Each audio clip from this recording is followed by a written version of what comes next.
Ladies and gentlemen, welcome back. Come on in. Once you're back in the seats, you may be seated. All parties may be seated.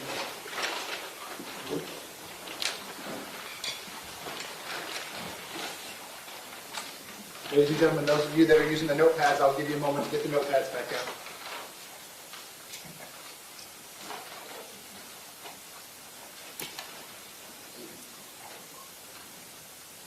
Okay, ladies and gentlemen, welcome back. I hope you enjoyed the day back at your normal lives Friday. Likewise, I hope you enjoyed the holiday weekend.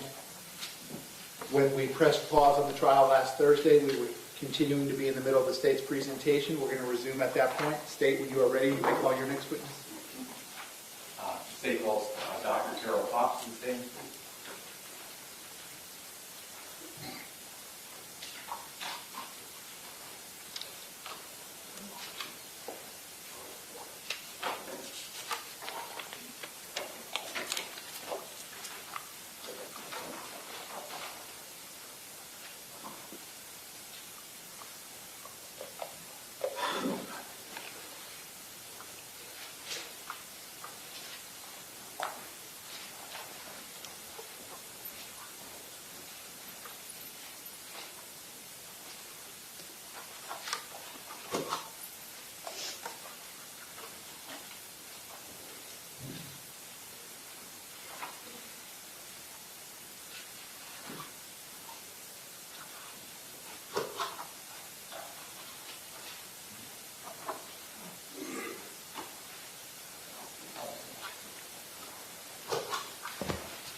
Sir, if I could have you come all the way up here to the witness stand, please.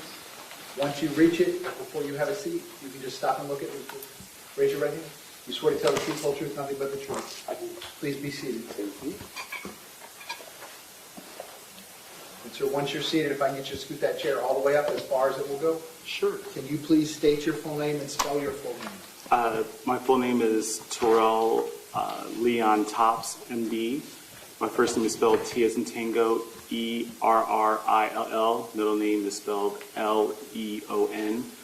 Last name is spelled T as in Tango, O as in Oscar, P as in Paul, S as in Sam, MD. Mr. Klinger, you may inquire. Thank you, sir. Good morning, Dr. Fox. Good morning, sir. Dr. Fox, what do you do for a living? I'm a medical examiner, also known as a forensic pathologist. And where are you? Who do you work for as a medical examiner? Currently, I'm with the Palm Beach County Medical Examiner's Office. Was there a time when you worked at the Broward County Medical Examiner's Office? Yes, from the years 2016 to 2019. Could you please tell the jury a little bit about your education? Went to undergrad at Johnson C. Smith University in Charlotte, North Carolina. Afterwards, I went to medical school at the University of Rochester in upstate New York. And after that, I did my residency at Baylor College of Medicine in Houston, Texas. Finished up at Georgetown University Hospital in Washington, D.C. Then did a fellowship at Wake Forest University in Winston-Salem, North Carolina, where I learned to be a forensic pathologist. After that, I joined the military with the Air Force. 4 years, I was a medical examiner performing autopsies on service members who died in the Iraqi and Afghanistan wars and the global war on terrorism. After finishing that tour for 4 years, I became a professor teaching medical students, grad students, nursing students, public health students, pathology. After that, I then worked a year in Washington, D.C. as a medical examiner. And then I came down to Broward again from 2016 to 2019. And after that, I transferred up north, one county up at Palm Beach County Medical Examiner back in September 2019, and I've been there ever since. And, Doctor, do you have any board certifications? Yes, I'm board certified in anatomic pathology, which is learning how to diagnose natural disease that can be in a person's medical record, treated by other physicians and surgeons. And then I did a year learning forensic pathology, which is the non-natural manners of death, such as homicide, suicide, accidents. And most of the time, here and there, I diagnose those. but also international reviews where a person doesn't have a doctor or died in the state of Florida but doesn't have a physician treating them here in the state. And can you please give us an estimate of how many autopsies you've done over the course of the years? I don't count them, but it's over 1,000. All right, and do you have a approximate number how many of those were related to gunshot wounds? A lot, hundreds, several hundreds to 300 cases. So I'm going to call your attention to February 14th of 2018. Were you called out to Marjory Stoneman Douglas High School that day, or were you asked to do any work concerning the shootings that happened at the school that day? I was notified by the deputy medical examiner, Steve Robinson, who called me to let me know that there was a situation that happened that's currently being dealt with at Marjory Stoneman Douglas High School, and that there were casualties, and to be ready for the next day to perform autopsies on the casualties. So did your involvement with actually starting to do autopsies, was that the next day on February 15th? That was on February 15th when I performed several autopsies on several members that passed away at that school. And doctor, do you recall performing an autopsy on Joaquin Oliver? Yes, I did. Judge, do I have the all on for the...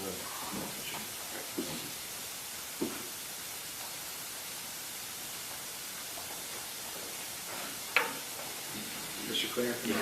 Monitors be on, please. Yes. It'll just be this one, sir.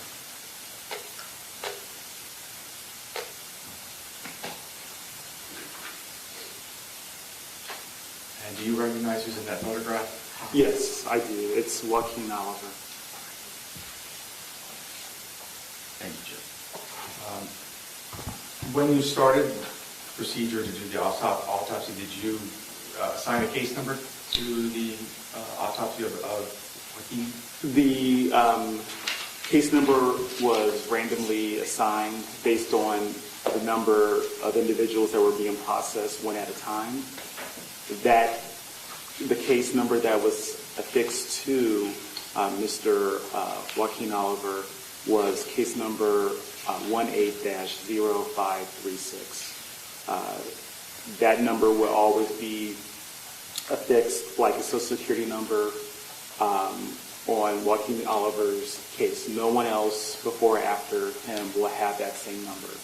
So for as long as the records exist, that will be the case number with the decedent. Were you able to determine before or during your autopsy what his age, height, or weight was?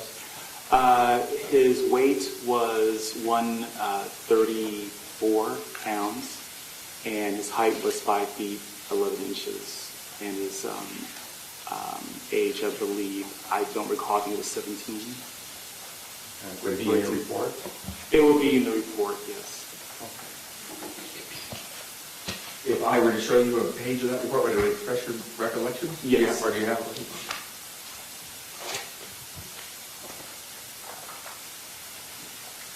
You may.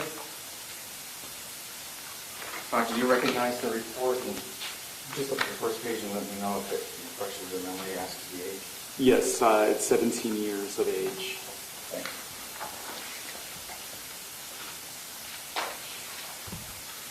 And now, Doctor, if you could please walk the jury through the autopsy.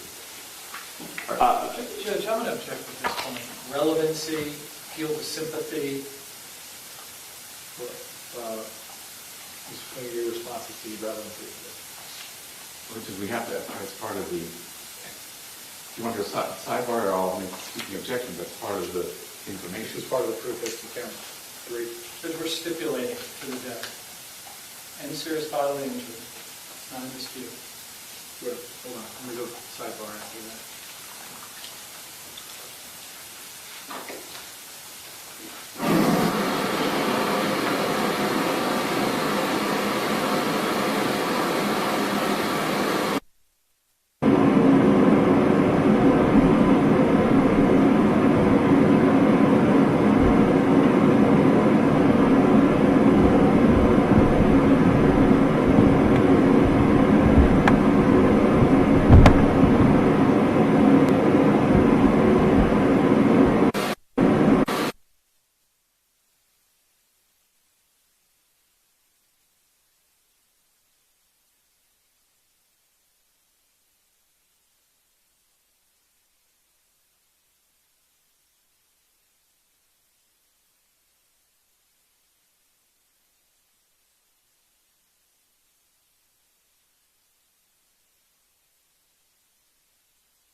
Doctor, I believe I had asked you to start to explain the autopsy. If you could just go through the wounds that you found, I would appreciate that, would you?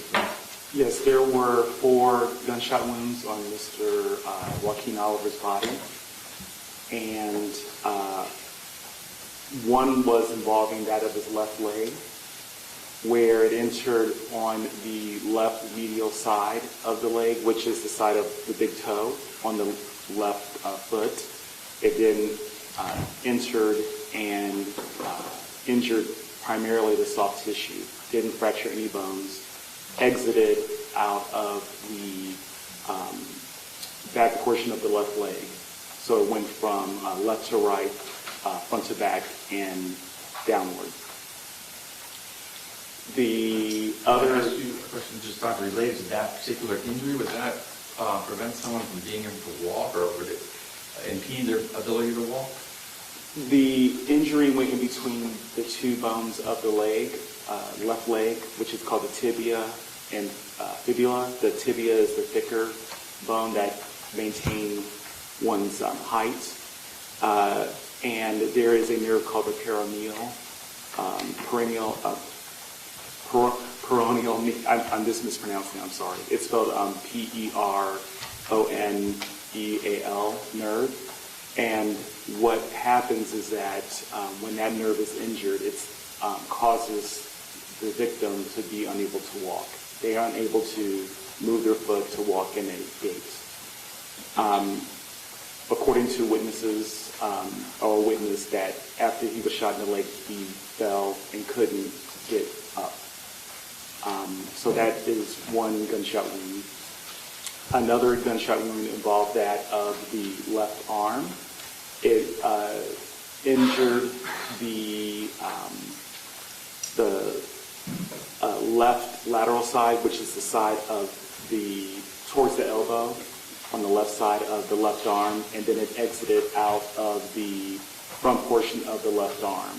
So it went from back to front, left to right, and upward, and it only injured the muscle of like the bicep. Another gunshot wound involved that of the right hand, where the bullet entered into the middle portion of the right palm and exited in between the web of the, I'm raising my hand, where entered in the middle of the palm, exited right behind the back of the hand, and it's in between the web between the thumb and the index finger. It injured the bone called the second metacarpal bone, and it caused it to fracture. And then the last gunshot wound involved that of the head, where the bullet entered into the left temple and injured the skull and damaged the brain, exited out of the skull, and exited out of the right side of the neck, right behind the right ear. There were also, surrounding that of the gunshot wound involving the left temple, there were irregular lacerations and abrasions. That is likely from the injury of his right hand, where the bone of his metacarpal bone fractured and also traveled with the bullet, and it caused defects surrounding the gunshot wound of the head. So it appears, based on that the right hand was trying to block the bullet from injuring him, but unfortunately it was not enough to stop the bullet. So there were 4 gunshot wounds that caused and contributed to Mr. Joaquin Oliver's death. And the manner and cause of death? The manner of death is homicide. And the manner of the cause is? And the cause is multiple gunshot wounds. Thank you very much, Doctor. I appreciate you coming down to Broward, and appreciate your time. Thank you. Okay, cross-examination. No questions, Your Honor. State, is the witness excused? Yes, sir. Sir, you may step down. Thank you, sir. Thank you very much. While he's doing that, State, you may call your next witness. Your Honor, this time the state would call Mr. Kelvin Freaky.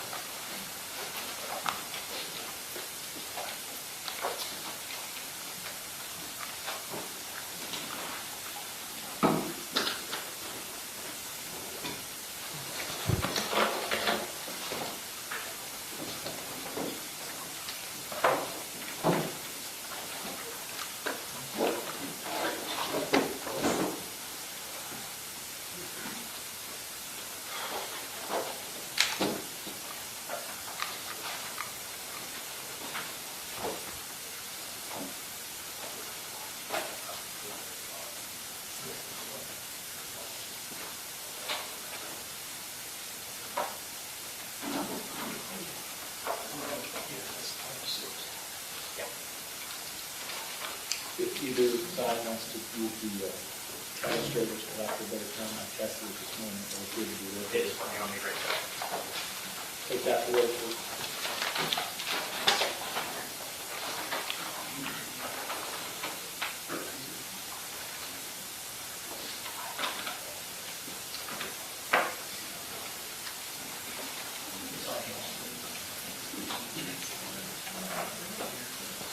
Sir, if I could have you come all the way up here to the witness stand, please.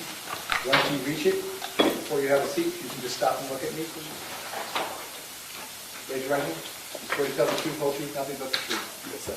Please be seated. So once you're seated, if I can get you to scoot that chair all the way up as far as it will go. Can you please state your full name and spell your full name? Kelvin Greenleaf, Kelvin Greenleaf.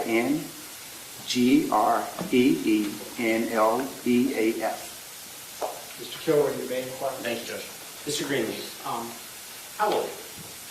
61. 61. Yes. And what do you currently do for a living? I'm a fitness instructor, City of Coconut Creek.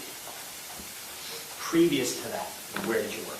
Marjory Stoneman Douglas High School, How long did you work at Marjory Stoneman Douglas? 7 years. And what was your job at MSD? Security specialist. What does a security specialist do? Well, I was in charge of security of the school.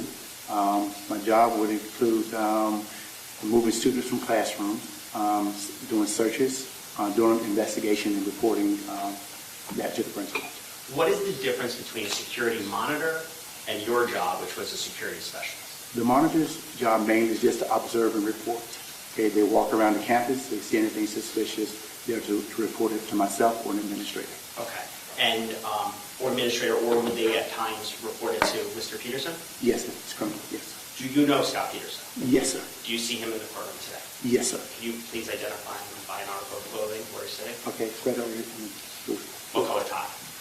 Red tie. Your Honor, the record reflect positive identification. The record shall so reflect. You may proceed.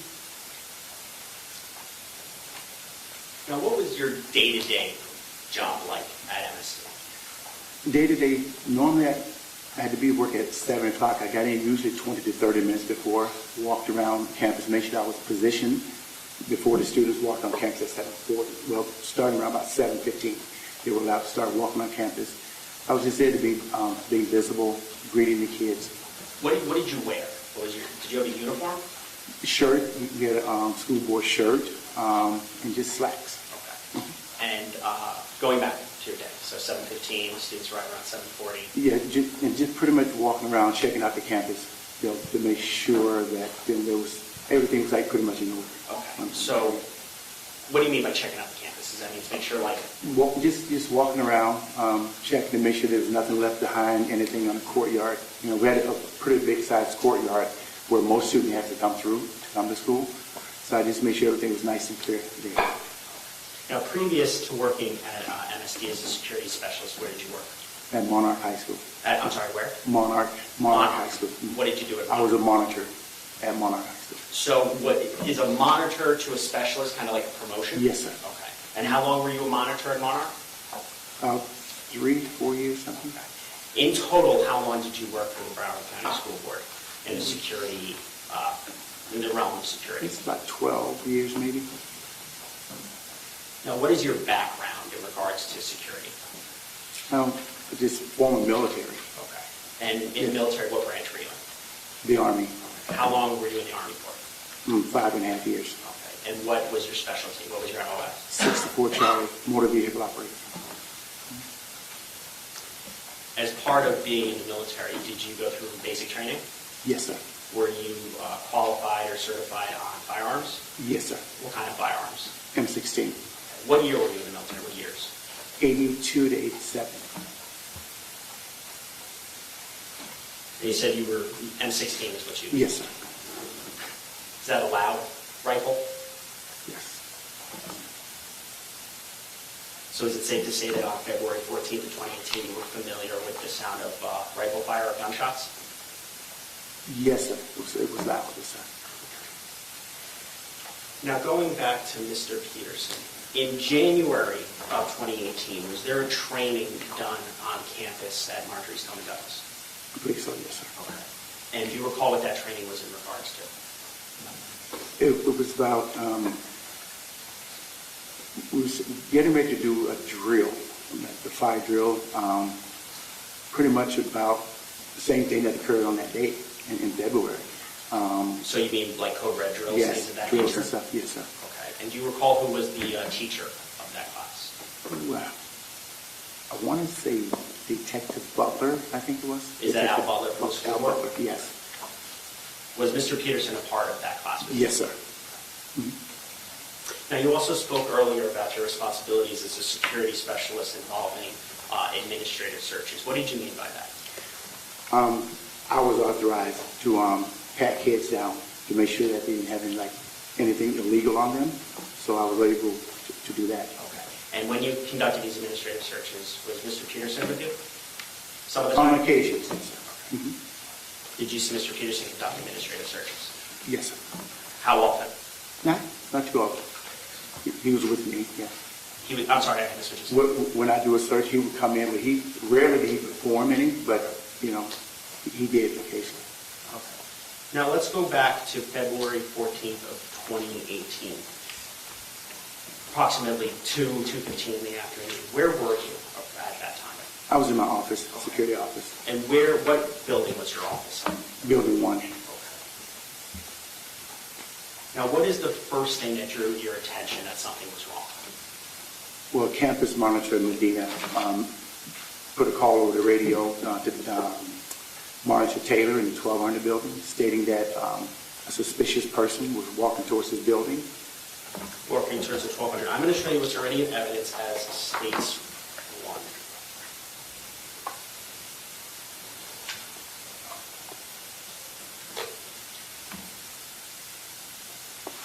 Mr. Greenlee, if you're actually able to use the pencil function, so you can actually circle or note what we're talking about. Just give it one moment.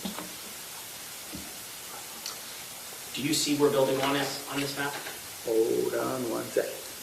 You can Yes. familiarize yourself with it. I see it. Using the pencil function, can you just mark where building 1 is?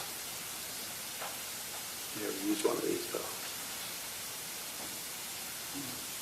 Building 1? Okay. And can you mark with a circle where the 1200 building is? Now, when you heard that call from Campus Monitor Medina, where were you? I was in building 1, right here. Did you have your own office in building 1? Yes, sir. Okay. Were you in your own office when you heard that? Yes, sir. Did you overhear it over a school radio? Yes. Were you issued a school radio? Yes, I was. Is that the type that you have to charge? Yes. Okay. When did you charge it? I charged it overnight. I leave it in my charge overnight. After that call went out, suspicious person to the 1200, what did you do next? I continued to file my paperwork because there was a conversation between Medina and Taylor. And Taylor, is that David Taylor? Yes, sir. Is that another security monitor? Yes. As a security specialist, are you armed? Do you have a weapon? No, sir. Do any of the security monitors have a weapon on them? No, sir. Who's the only person on campus with a weapon? The resource officer, And who was the school resource officer that day? Deputy Peterson. Now, going back to the 14th, you stated you went back to your paperwork. What happened next? I listened to those two guys carry on the conversation over the radio, and about, I want to say, anywhere between 30 seconds to like a minute or so maybe, guessing on the time, I hear suspicious sounds coming from the 1200 building. That's the call. That's the Suspicious call. sounds. Yeah, from Medina. With that information, what did that cause you to do? Well, when he said suspicious sound, I stood up and I walked out from my office and went towards the Deputy Peterson's office and said, "Did you hear the call, 1200 building?" And I proceeded to go out. Let me slow you down there. One step at a time. Did Mr. Peterson have his own office? Yes, he was across the hall. So it was located next to yours? Mhm. Okay, with that information, after hearing over the dispatch, the school radio, did you go to Mr. Peterson's office? Once you were inside Mr. Peterson's office, what happened? I asked him, did he hear the call on the radio in the 1200 building? And what was Mr. Peterson's response to that? Let's check it out. So did you and Mr. Peterson exit building 1? Yes, sir. And where were you heading towards? I walked outside of building 1 and noticed a golf cart sitting to my left. So I was going to go to the office to get the key for that golf cart to go to the 1200 building. But the person with the key was not in his office, so we started walking, turned to go towards the 1200. That's when campus monitor Medina pulled up in his golf cart. Okay. When campus monitor Medina pulled up in a golf cart, what did you and Mr. Peterson do? We both got into the golf cart. Deputy Peterson got in the front seat with Medina, and I hopped onto the back of the golf cart. And did Medina proceed to bring you up to the 1200 building? Yes, sir. Can you please just track that or just draw the route that Mr. Medina took? Thank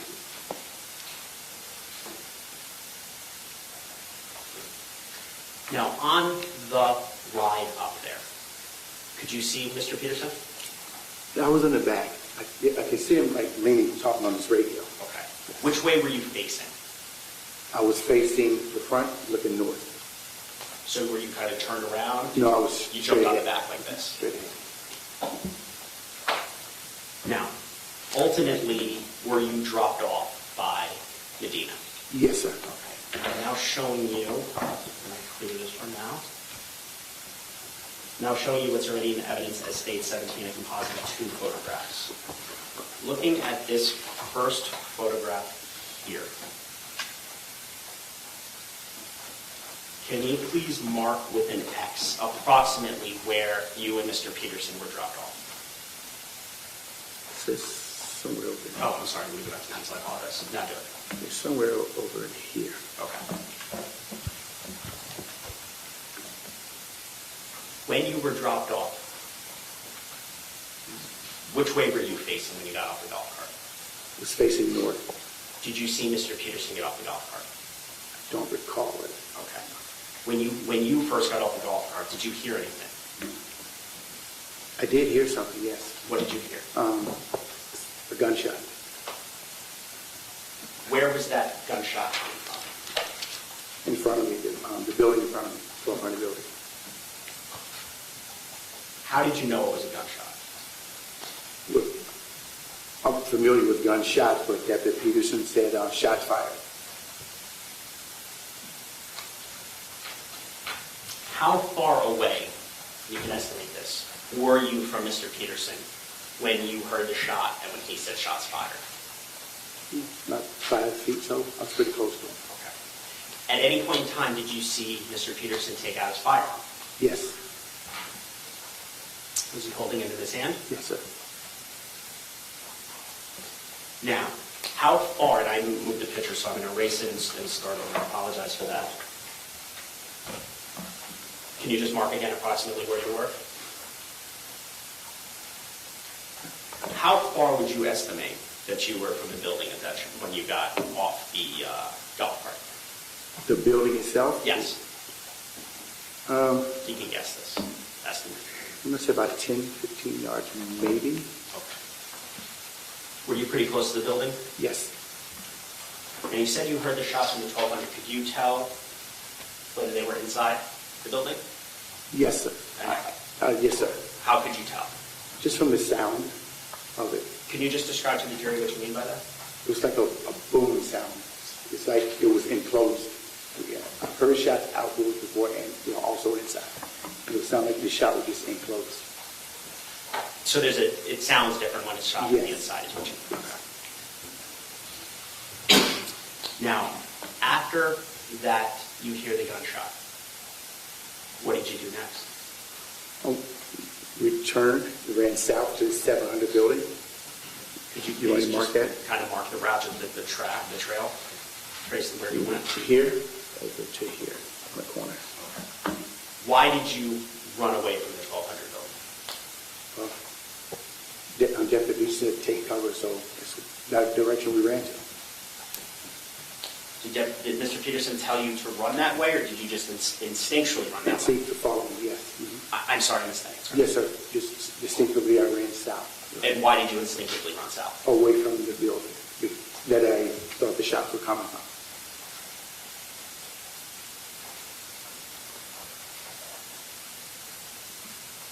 Now, once you were in that position to the south in that hallway, what did you proceed to do? What did you do next? Well, there was kids trying to come out of the building, so I directed the kids back to the classroom to go back into the 700 building. At any point in time, did you hear Mr. Peterson say anything to you? Well, he told me to get back because, that I didn't have a weapon, to stay back either way. And he did say, get those kids back into the classroom. And you did not have a weapon? No, sir. Could you see Mr. Peterson when you're back in the hallway area? Could you see him? Yes, sir. Could you see his face at any point in time? Yes, sir. And how many years had you known Mr. Peterson? Nah, we were there for like 7 years, I think. And during your daily day on campus, did you interact with them almost every day? Yes, sir. Okay. Did you know him pretty well? Yes, sir.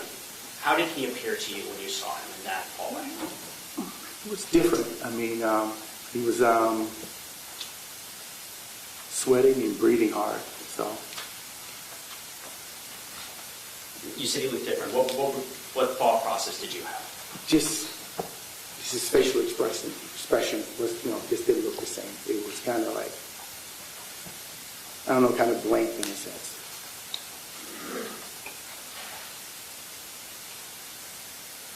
When you saw that kind of blank, what did you think? I really didn't know what to think. Whether he was going to respond, I didn't know. I just at that time, I just don't think he knew what was really what was going on. Now, when you're in that position, do you hear more gunshots? Yes, Approximately how many more gunshots? probably about 4 or 5 maybe. And could you tell where those shots were coming from? Same place, same building, 1200 building. Now, at some point in time, when you're back in the hallway, did you see 5 kids exit the east side of the building? Yes, Okay. When you saw those kids, what did you do? direct them back to class, away from that building. How did you do so? You can use a hand gesture. Just wait for them, tell them to go back. You waved the kids to get away. Mhm. You have to say yes for the record, I'm sorry. Yes, Okay. sorry. Did you see where those kids went? They went back away from that building, back to class. Okay. I'm going to show you.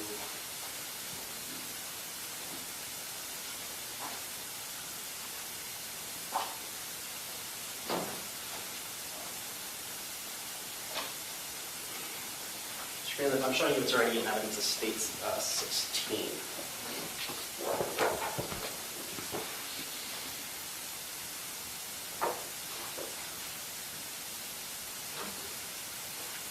Do you recognize this photo?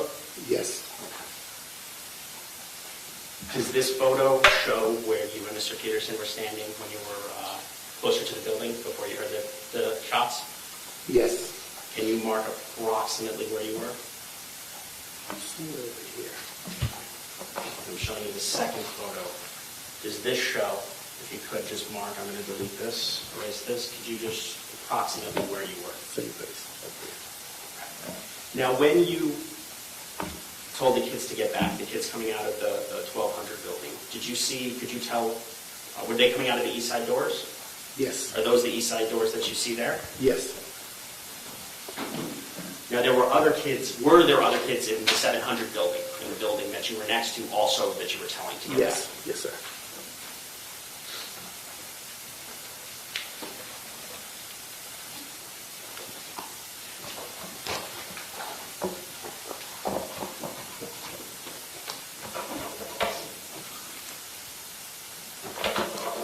Your Honor, at this time, I would like to show what's already in evidence as states 6 and F12. This requires the screens to be off? Yes, it does, Your Honor.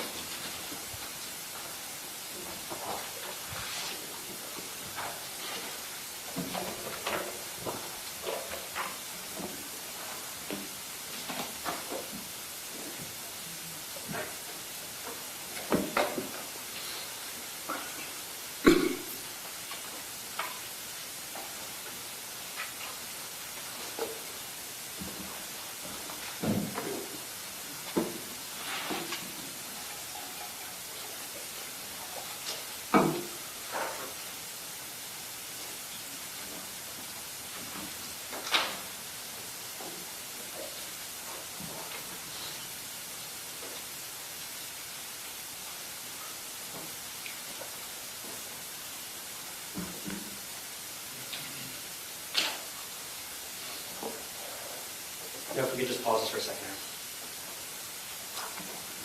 Do you see the time? Yes, sir. What time does that read? 2:23:27.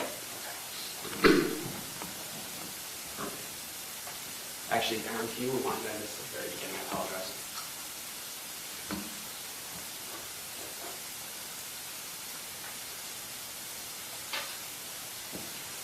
Pause it there.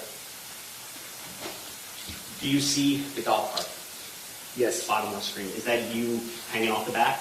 Yes, sir. Okay. And what time is this? It's at 2:23:16. Okay. You can flip.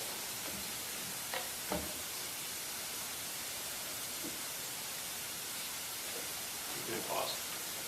Looking at the bottom left-hand screen, 2:23:23, do you recall children coming out of the 700 building on that green, on the grassy area there? Yes, sir. Okay.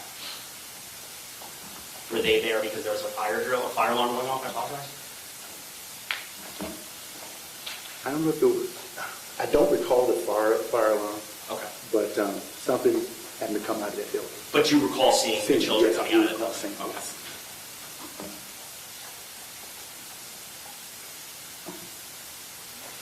Do you recall when those children ran back towards the 700? Yes, sir. Okay. The golf cart, bottom left hand, do you see it? Yes, sir. You're not, are you on that golf cart at that No, point in sir. time? No, sir. Who's the only person on that golf cart? Medina. Okay. So at this juncture, where are you and Mr. Peterson? But we got off the golf cart. Is that, We're near the 1200 building off the golf cart. is that the testimony earlier that when you did the X about where you were standing? Yes, sir. Okay.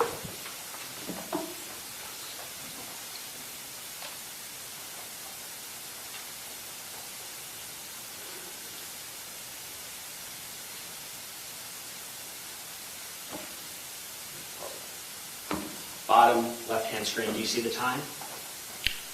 Yes, sir. What time is it? 2:23:45. Do you see yourself in that video? Yes, sir. What were you doing at that juncture? Running towards the 700 building. Okay, are you with anybody at that point? Deputy Peterson. Okay.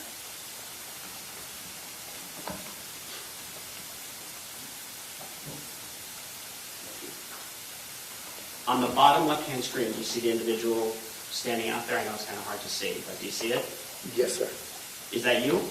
No, sir. It's Deputy Peterson. That's Deputy Peterson. Yes, sir. I know it's hard from this angle. Is he standing in the hallway or is he standing outside of the hallway? Just a little bit outside the staircase. And when you see staircase, looking at the top photograph, on the bottom right-hand side, you kind of see a handrail. Do you see it? Yes, sir. Where does that lead to? Upstairs at 700. Okay.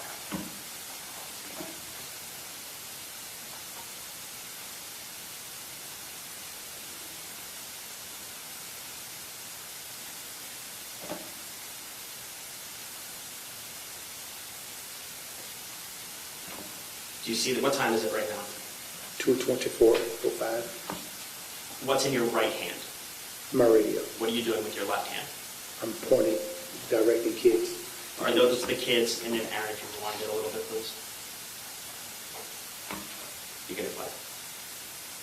Bottom right-hand screen.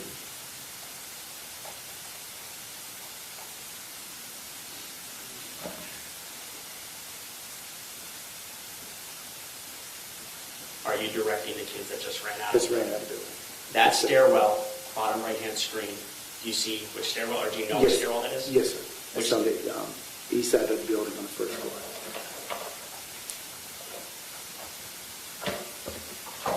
So going back to states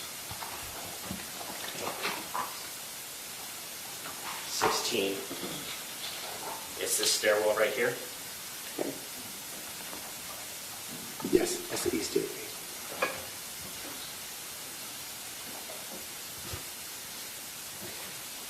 After waving the children out, or when you were waving the children out, where was Mr. Peterson?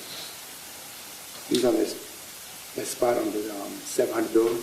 That same spot that we saw in the video? Yes. Did you ever see him leave that spot while you were next to him or around him? No, sir.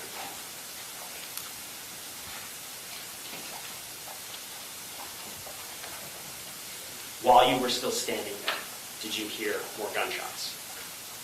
Yes, sir. Approximately how many more? Probably a couple. Was it loud? Yes. Could you tell where it was coming from? Still straight ahead, 1200 building.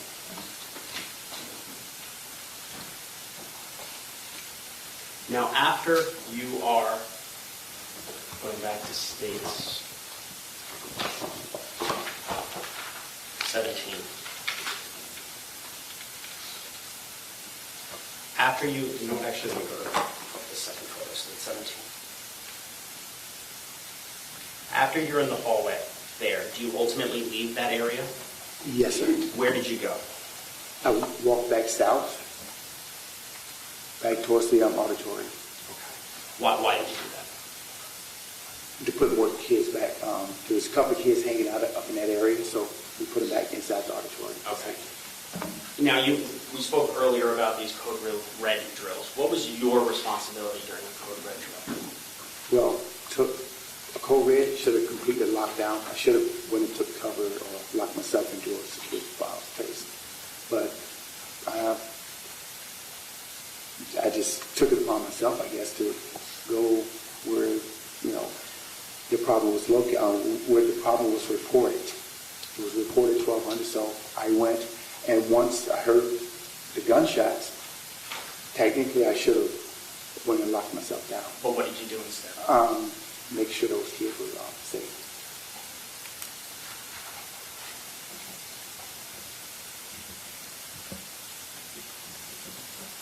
During the Code Red, based upon the training in January as well as other trainings being a security specialist, do you know what Mr. Peterson's job was during a Code Red?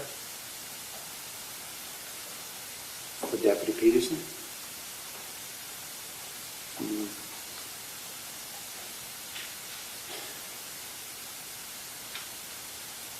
No, I'm not sure. Now, after putting the children back into different classrooms, where did you go to next? I went to the camera room. Where's the camera room located? Camera room is in building 1. Going back to States 1.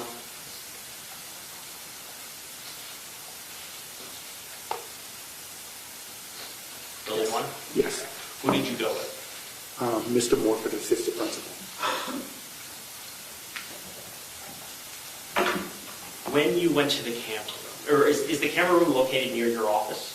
Yes, it's the door just before my office. Okay. And are you familiar with the camera system? Yes, sir. How did you become familiar with that system? Mr. Rosario, as assistant principal. He taught you? Yes. Okay.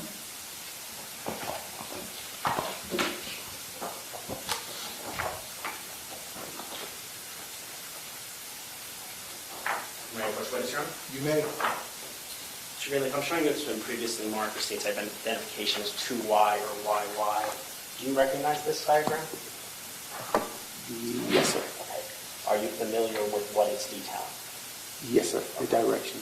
Okay. Is this diagram an accurate representation of what it depicts? Yes, sir. Your Honor, at this time, the state would request to move into Y as evidence. Any objection? No objection. Without objection, states 2Y for identification will now be in evidence that it states Exhibit 50. Your Honor, may I publish on the screen? You may. Mr. Greenleaf, I'm now showing you what's been entered into evidence as States 50. What are we looking at here? Those are the position of the cameras inside of the 1200 building. And what do the red cameras indicate?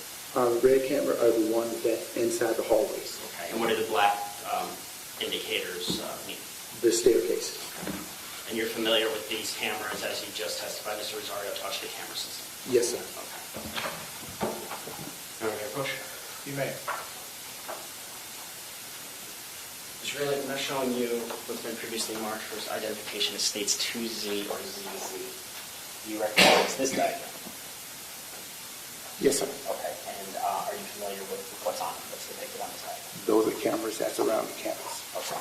And at this time, the state would request to move in what's been previously marked as States 2Z or ZZ. Any objection? No objection. Without objection, States 2Z for identification will now be in evidence as States Exhibit 51.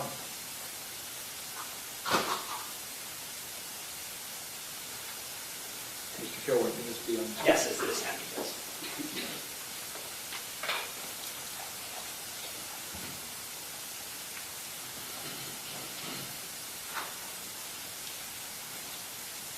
So, Mr. Greenleaf, going back to States 50, this is the 1200 building inside, correct? Yes, sir. Okay. Now looking at States 51, what do these indicate? Those are other cameras that's located on campus. Okay. Now, focusing your attention to the building 12 on the east side. All right. Are there any cameras that are focused on the east doorway of the 1200 building? For the entrance part, no. And looking specifically at camera angle 54. Do you see that there? Yes, sir. Is that the camera angle that we saw before when you and Mr. Peterson ran from the 1200 building back to the 700 building? No, sir. Well, the one pointing down the walkway, yes, it did point down. Camera 54.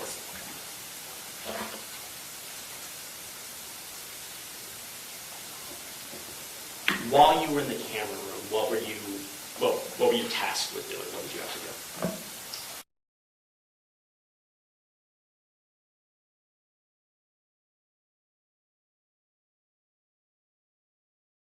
I had to, turn the computer on, bring it back up, and I pulled up all the frames for the 1200 building to see what was going on.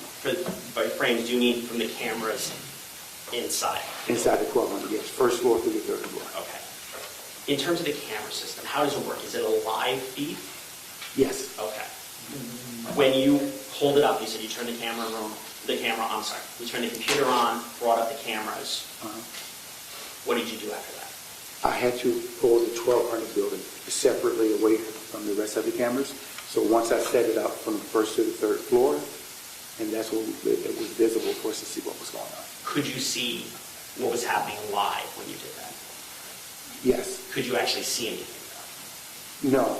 We did see, when I turned it on live, there appeared to be dust, smoke, or something of that nature in the air. Okay. So because there was dust and smoke, what did you do? I took it back to the recorded section. We put it on record to see what had happened previously to that, see what caused that smoke. Okay. So I took it back to the very beginning.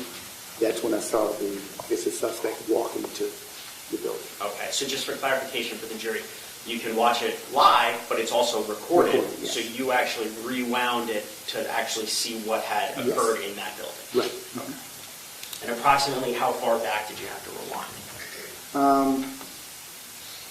Not far, because I had an idea of what time we wanted to look back, around 2:15, 2:20. So I have to go back too far. We got there, I don't know, about 2:30-ish maybe. So about 15 yeah, minutes or 15 so? minutes. When you're operating the system, what is Mr. Morford doing? He was on the radio transmitting, Do you know who he was transmitting to? talking to Deputy Peterson. Could you hear when Deputy Peterson was responding back to AP Morford? Some things, but, I don't know exactly what he was responding back to, because I was, focusing on the camera, telling more for what to pass out.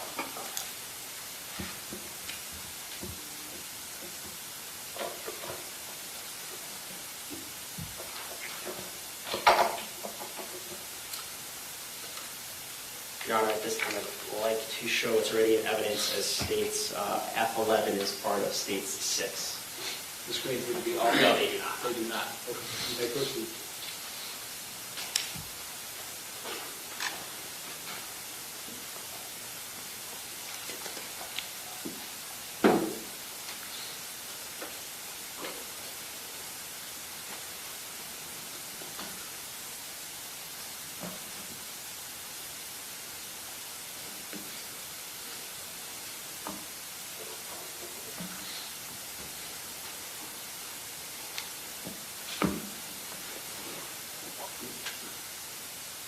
Ms. Greeley, you've seen this video before, correct? Yes, sir. Okay. Do you see yourself on it? Yes, sir. Is that your office? Yes. Okay. Where is Mr. Peterson's office? Straight ahead. From my right, I'm looking straight into his office. So just the one directly to the right of you? Yes. Okay. Or to the Straight across. straight across the hallway. Got it. Yeah, right, towards my right shoulder. Understood. On the other side. Got it. And what time is this at? This is at 2:22:04.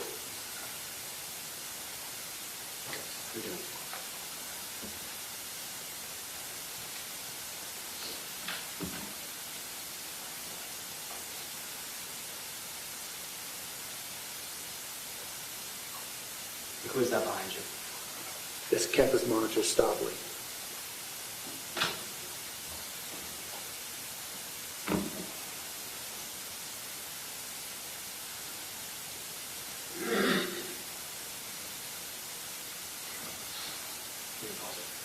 Do you see yourself in this video? Yes, sir. Okay. And who's standing, I guess, to the right of you? Deputy Peterson.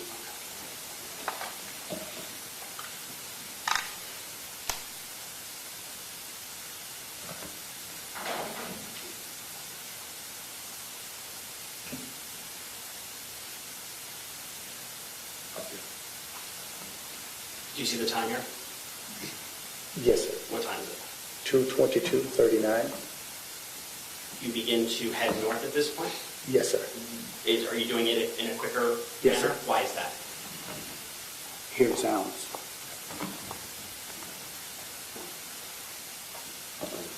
Is that the golf cart on the right side that you couldn't get the keys for?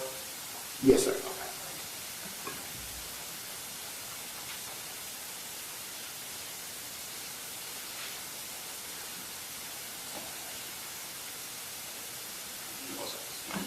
Is that you on the back of the golf cart? Yes, sir. That is the one driven by the Dino with Mr. Peterson in the passenger side? Yes, sir.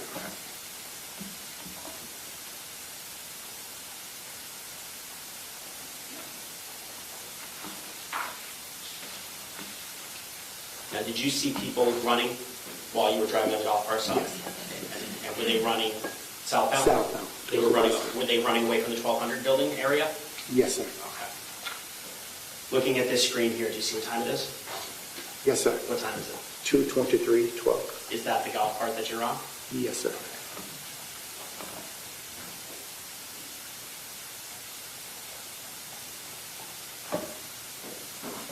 Do you see what time it is? Yes, sir. What time is it? 2:23:18. Can you see yourself on camera anymore or no? No, sir. Okay.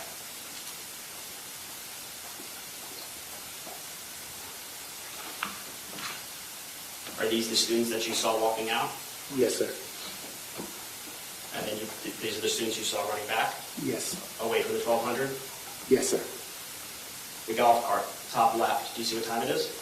Yes, sir. What time is it? 2:23:33. At this point in time, where are you? I'm off the golf cart. I was standing by the 1200 building. So you're off video. Yes, sir.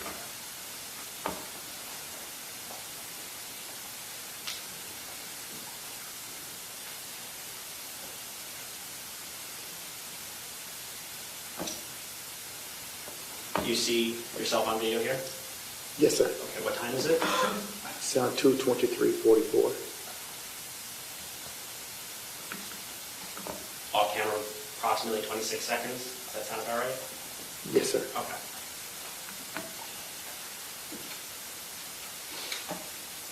Did you see yourself, and I can remind you of not going with this gesture? Yes, sir. What were you doing there? Waiting to count on some kids back. Okay.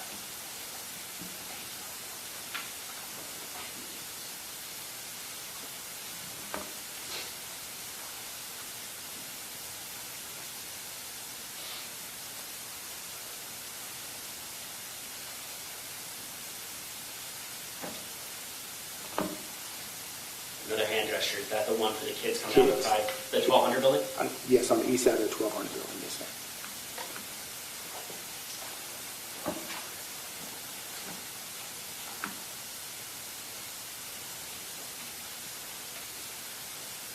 Do you recall who these two individuals are? There's two school teachers. Okay. What were you doing there? We directed them to go back because they were going to their building. They was going to the 1200. And you said their building, so that's where they're assigned? Yes, sir. Okay.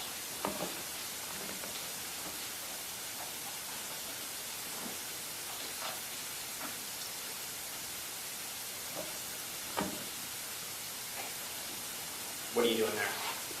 Directing kids back into the classroom, 700 building.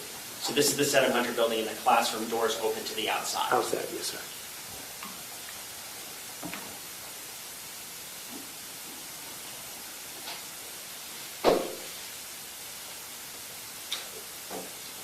Now, during this whole time here, where's Mr. Peterson? Standing on the corner of the 700 building. In the same spot? Yes, sir. Would that be to the bottom right hand of the screen, like off camera? Yes, sir.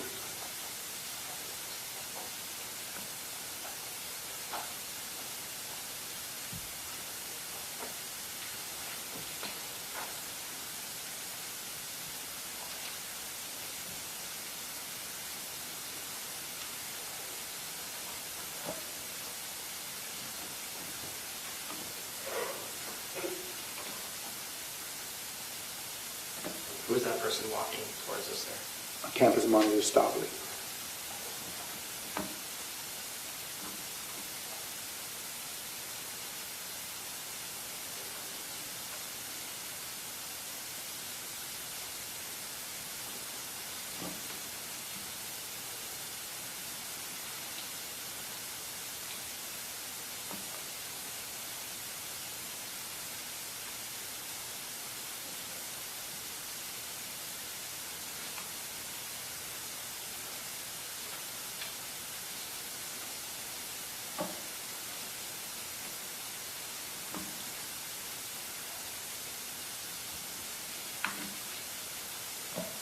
When you were seen jogging or running southbound, where were you headed to there?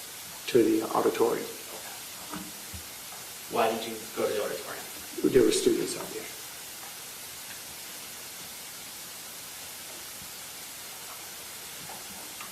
Approximately how long were you with Mr. Peterson in that general area that we just saw? Over 2 minutes. Did you say? Over 2 minutes? Over 2 minutes. Yes, sir. During that point in time, did Mr. Peterson leave the spot that he was in? No, sir. Over that point in time, did you see Mr. Peterson do anything besides operate the radios? No, sir.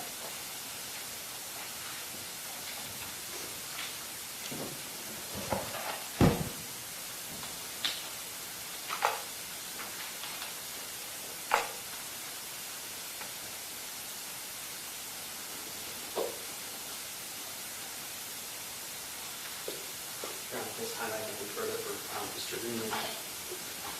All right, ladies and gentlemen, I'm going to give you a real quick restroom break.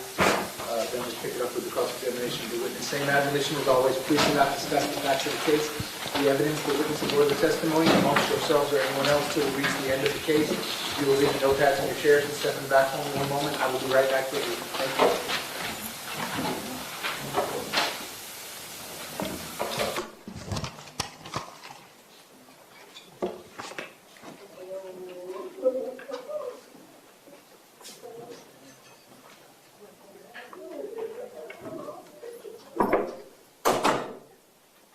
Okay, we're outside the presence of the jury. Real quick 5-minute restroom break. Sir, if you want to step down, you may do so. You can talk to anyone you want about anything you want. It's not anything to do with your testimony or the facts of this case. It's just like you're on the witness stand. Yes, sir. All right, so if you want to use the restroom, I'll see you back here in 5 minutes. We'll be in recess for 5 minutes. Okay.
go back on the record, state for Scot Peterson, 197166 CFN.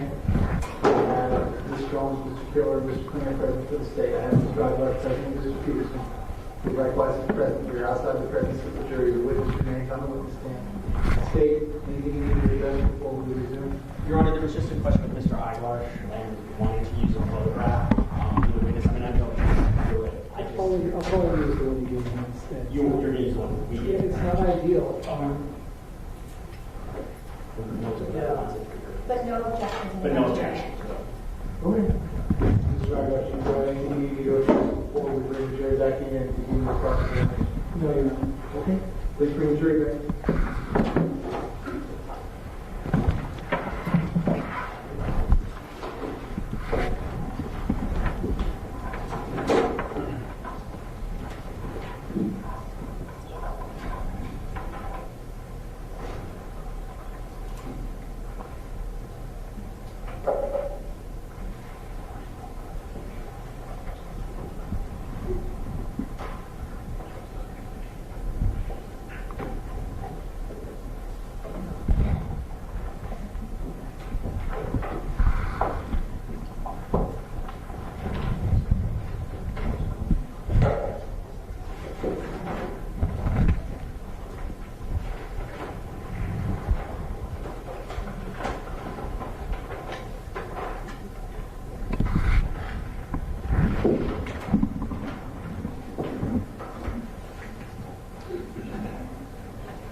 Entry.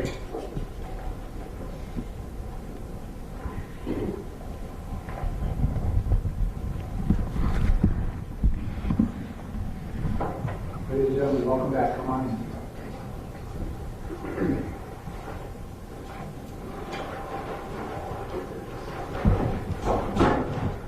Ladies and gentlemen, welcome back.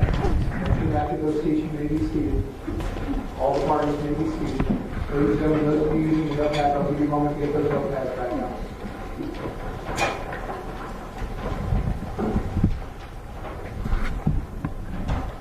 All right, ladies and gentlemen, welcome back. When we took our quick restroom break, we just completed the direct examination of the witness, who remains on the stand and under oath. So at this point, we're going to pick it up with the cross-examination. Mr. Aguilar, when you are ready, you may proceed. Thank you, Your Honor.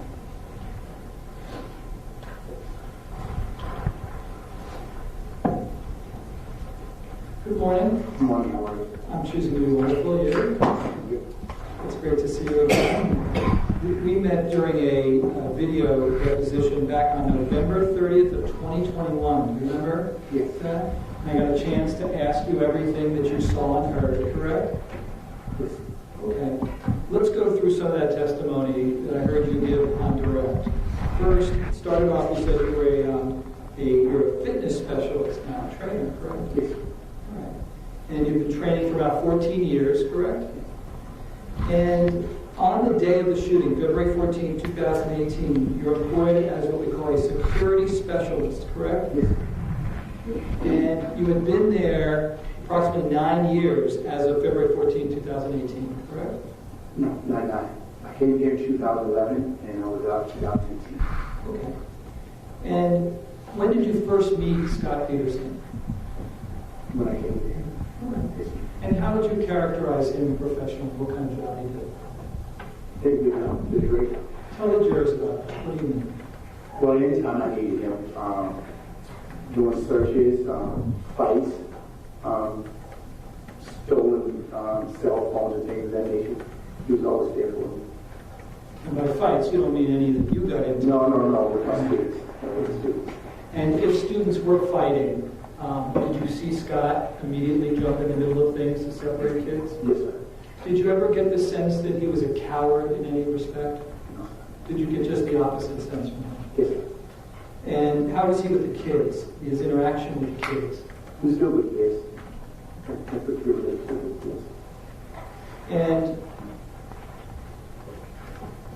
let me ask you about the incident that you first hear, okay? You hear something over the school radio, correct? Yes, sir. And it was Andrew Medina saying something about a suspicious person walking into the 1200 building, correct? Yes, sir. At the time, you didn't know whether my client was monitoring his school radio, correct? Right. No, sir. And there are times where, even though something is said over the school radio, you guys don't always catch it, correct? Yes, sir. Tell the jurors, explain to them how come you wouldn't necessarily hear everything that goes over a school radio. Well, you wouldn't always hear it because sometimes the volume is turned down, sometimes it's down low, or it's too low where you really can't hear what they're saying. You ask them to repeat, you know, if you could know what we just said. What about when you're performing tasks and you have divided attention? Right. Well, that occurs as well. And with Deputy Peterson, he tries to monitor two radios, actually. He tries to monitor the school radio and his BSO issue radio, which actually caused him a lot of problems at the school. The reception is not that well. Sometimes they have to get up, we have to go outside to use that BSO issue radio. We were going to talk about that, but I'm glad you brought that up. So there have been, prior to even this incident, times where my client has problems with his BSO radio, correct? Right. And you'll physically see him, I think he just said, get up and try to get into the open to be able to get reception, correct? Yes. And be able to say things, correct? Yes, sir. And we even see him on the video taking a few steps beyond the concrete as he's standing on his radio, even during the shooting, correct? Yes, sir. And one of the things that you do when you walk into his office is you wanted to know whether he even heard the school transmission, right? What came over the school radio. Well, I asked him, did you hear the transmission? And you would never have assumed that he would have heard it because there are many times where he doesn't hear those things, correct? There are occasions, yes. All right. And he never answers you when you ask him if he heard it. He just said, let's go, correct? Yes, sir. All right. So you don't know what, if any of the things that came over the school radio he actually heard, correct? I don't know, no, sir. No. But you do see him doing something in his office. He's working, he's researching. You saw that, correct? Yes, sir. Tell the jurors what you saw when those transmissions went out over the radio, what he was actually doing in his office at the time. Well, he's on the computer, because it was a pretty busy day. We had a lot of searches going on. He was doing paperwork. When I spoke to him, his back was turned, he was on the computer typing. So. You didn't see him with his school radio on him. You saw it charging on the other side of the room, correct? I don't remember seeing his radio, but I remember seeing him at the computer doing work. Got it. And it looked as if he was intently working on his computer, correct? Yes, he was on the computer, yes, sir. Now, he doesn't hesitate. In other words, some lazy cops, I guess, will just, you go deal with it. He jumps up and immediately leaves, correct? Yes, sir. Yes, sir. He said, okay, let's go, correct? Yes, sir. Yes, sir. Now, when you get into outside of the 100 building where your office is located, the fire alarm goes off, doesn't it? I don't recall that. Yeah, I don't. Okay. But isn't that the sound that you hear when you initially come out, you guys are walking, and then we see on the video, and I can play it for you, you then start to move quickly because the fire alarm goes off. I remember me starting moving quickly, yes. Okay. And you initially start to run towards the 1200 building, correct? Yes, sir. But then Medina picks you up in a golf cart, correct? Yes, sir. And you jump onto the back of the golf cart, correct? Yes, sir. Now, Medina says nothing to you guys while you're in the golf cart. No, sir. And I see you making a face. Why tell the jurors why that frustrates you? Well, because it could have taken a lot of the guesswork out, pretty much what was going on, because he knew exactly what was going on. And it was that definition on this. Tell the jurors what you mean by that. Medina knew what was going on, and he didn't tell you guys. Correct. Well, he saw the kid walk into the 1200 building. He knew exactly how many people had walked into the building, and he and knew that that particular person walked in carrying a rifle bag. And they passed it on around to Deputy Peterson and myself. How does that make you feel? When I did it, 17 people got killed. You believe that part of Medina's job as a monitor was to convey that important information to both you and Deputy Peterson, correct? Correct. You've lost sleep over it, haven't you? Objection, Your Honor. What's the legal objection? Relevance? Yeah, that's the same. Go ahead, sir. Ask your next question. You do see my client on his police radio all the way to the 1200 building, correct? Yes, sir. And you remember him listening intently, correct? Yes, sir. Trying to gather real-time intelligence, correct? Yes, sir.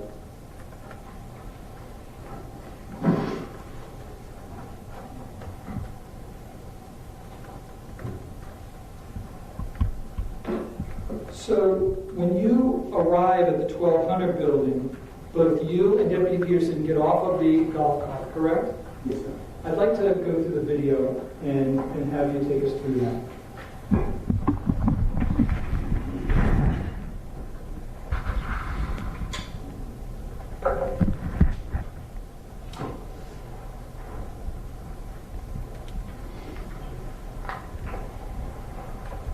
So this is the 100 building, correct? Right.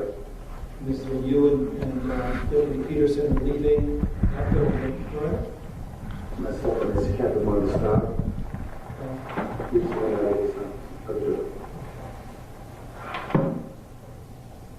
This is the 22214 we're seeing, right? 220, yes, sir. And so that's, who's that in the hallway? You and Deputy Peterson? Yes, sir.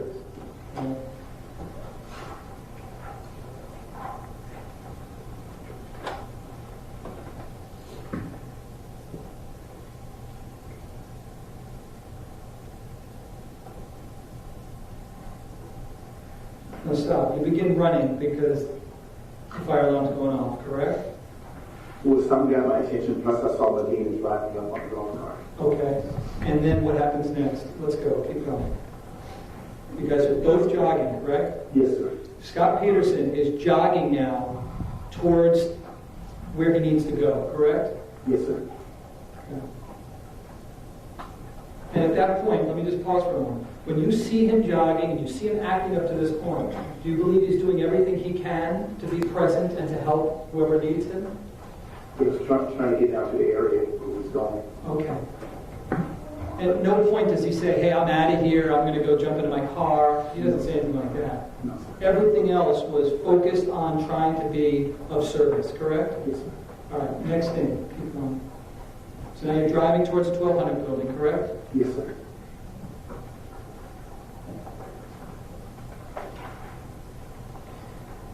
And pause for a moment. You had described Scott's demeanor. You had never seen him act this way before. No, sir. Had there ever been a scenario on campus in all those years that you would analogize or say was similar to what you were going through here? No. It was like nothing else, correct? No, sir. And even you, how are you feeling at the moment? Not good. Not good. I can understand. Did Scott look the same way? Yeah, he had a little bit more pressure. I think it was a bit more stress over him trying to handle the radio and stuff like that. You saw that he looked pressured? Yes. He looked stressed? He didn't look like a man who was calm and just standing around doing nothing, correct? He was on his radio majority of the time. And keep going. This is between the 7 and 800 building, correct? Yes, sir.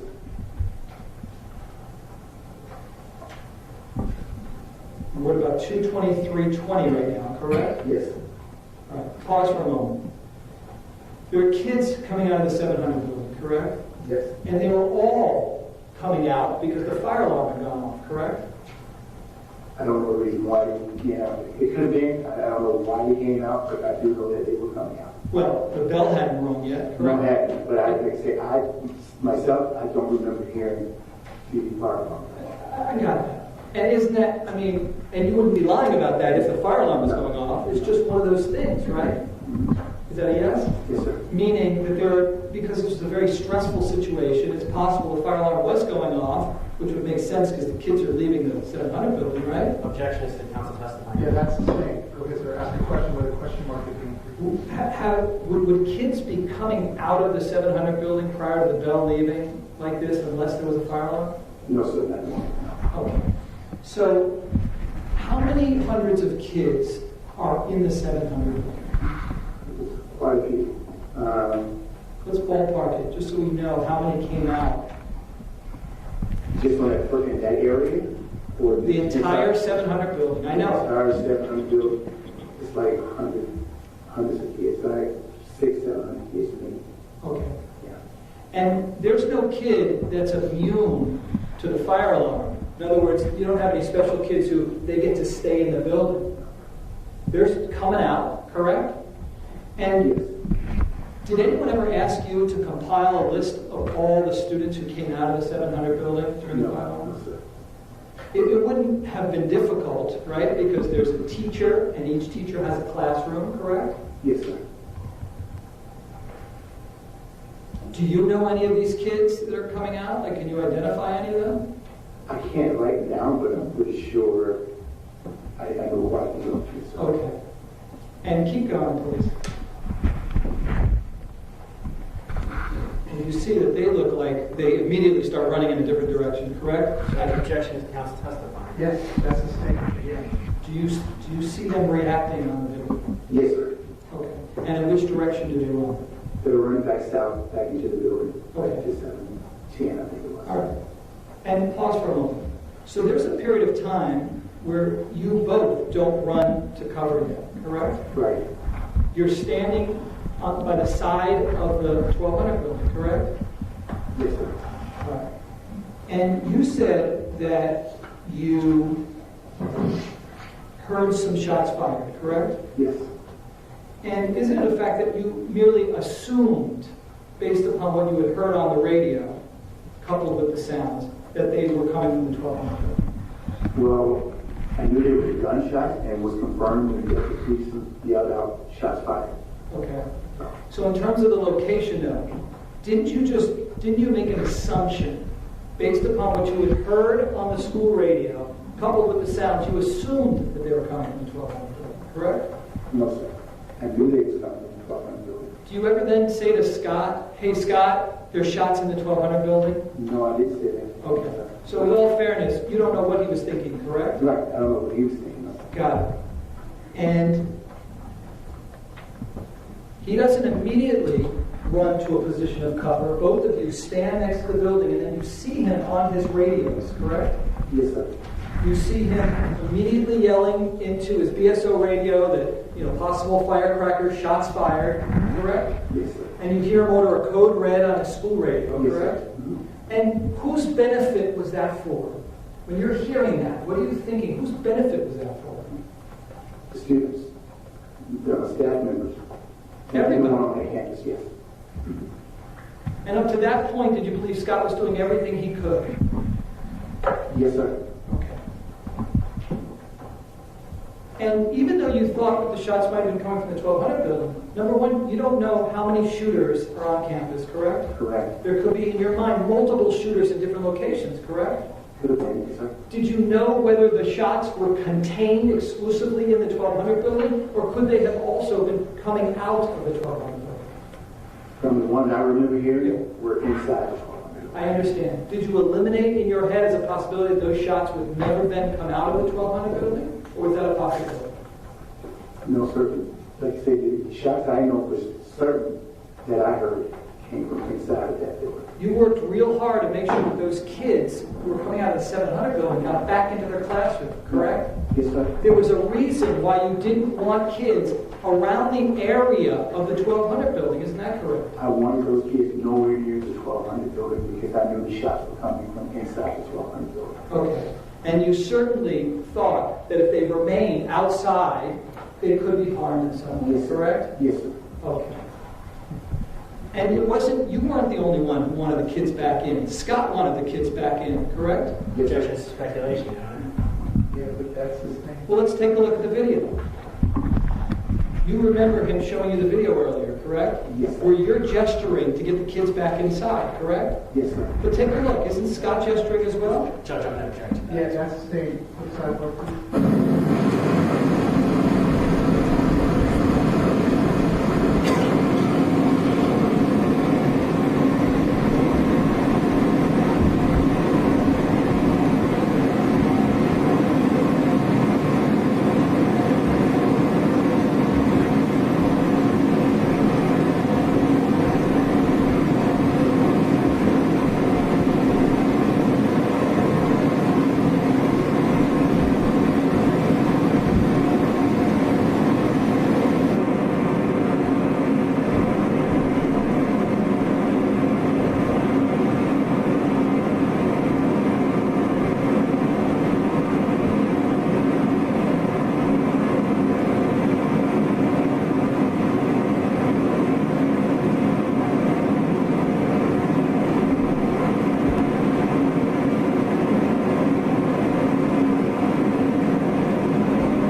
Did you have the chance to see Deputy Peterson gesturing at all in real time? I don't recall it. I mean, I see it on here, but he did tell me, hey, make sure those kids get back into the classrooms. So he specifically asked you to make sure that those kids went back in, correct? Yes, sir. Did it seem that he had a sincere belief that those kids were in harm's way? Yes, sir.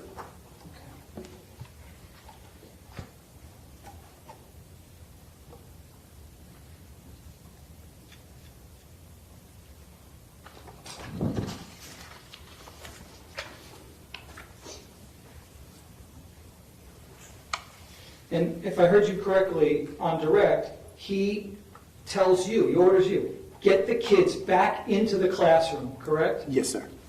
And he didn't say in a soft voice, it was a loud, powerful voice, I would imagine, correct? Yes, sir. It was clear, loud and clear.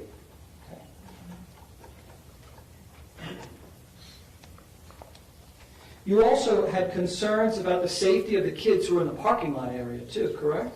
Yes, sir. You didn't know if they'd be shot by any bullets, correct?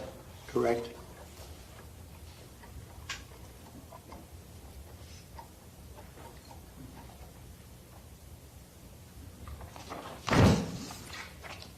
You recall seeing my client as he's doing all this. He's sweating, correct? Yes, sir. He's breathing hard, correct? Yes, sir. And it was your words that I heard on direct, correct me if I'm wrong. I didn't think he knew what was going on, correct? Right. Yes, sir. Tell the jurors what you meant by that. Well, when I looked at him, he just had pretty much like a blank look on his face. There was so much going on, and I can imagine the stress, the pressure that he was under. So, and I pretty much just I felt helpless, like there's nothing nothing I can do, and I just don't think he realized pretty much what was going on. But you do see him monitoring both radios Yes. in real time to try to figure it out, correct? Right. Yes, sir. And while he's monitoring both radios, trying to figure it out, he had his pistol out. You saw that, correct? Yes, sir. You also remember him scanning the area with his handgun drawn, correct? Yes, sir. And to you, it appeared that he was trying to look and see where the shooter or shooters may be located. Isn't that correct? Yes, sir. Well, he did look out straight ahead and did look to the left and to the right. Yes, sir. Okay.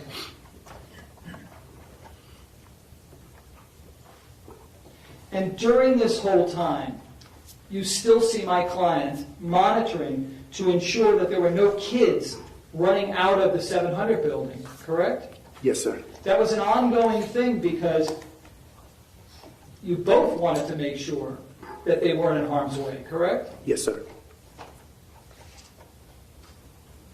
And by the way, you never knew when ultimately the shooter left the building, correct? No, sir. Not at that time, no. You do recall my client directing Assistant Principal Morford to go to the camera room to review the surveillance. I don't recall hearing it, But once I got up to Morford, he did say, let's go to the camera room. Okay. So, And Morford was speaking without question to Scot Peterson as the information is being relayed, correct? yes, sir. It was Morford saying, hey, Green, let's go to the camera room, correct? Great, yes, sir. Yeah. Yeah, that's sustained. Go ahead, sir. Ask your next question. Didn't you testify on direct that Morford told you, Green, let's go to the camera room? Greenleaf, yes, sir. And you were in the camera room for quite some time, correct? Yes, sir. What was so difficult, and again, I don't know anything about it, so tell us what was so difficult in trying to locate where the shooter was in real time? Because when the computer first come on, it's live. And we didn't see the shooter at that particular time when it was live. That's what made us decide to go back. Because the only thing we saw was the dust.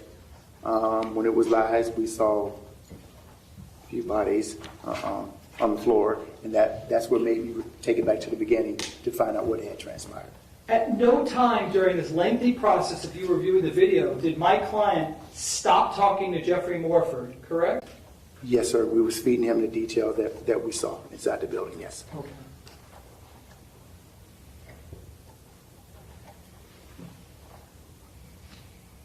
Do you know where my client was looking when you claim you saw kids running out of the 1200 building?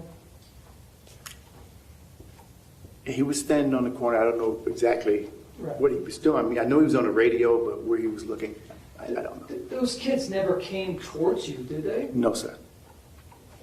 They ran in opposite direction for where you guys were, correct? Yes, sir.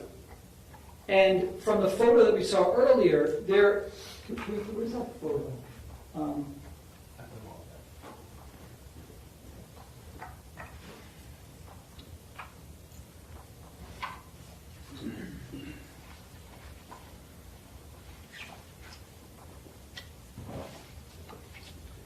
I'm showing you what's been marked as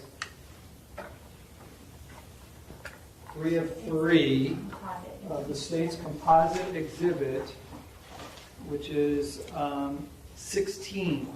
This is the same photo they showed you earlier, and there is, what is that in front of the door of the east stairwell? The pipe with the fence around it? That was there on the day in question, correct? Yes, sir. And also that big maroon pillar, correct? Yes, sir. And you just happened to be looking as those kids ran out, correct? Yes, sir. But at no point do they turn and run towards you or Scot Peterson, correct? Right, correct.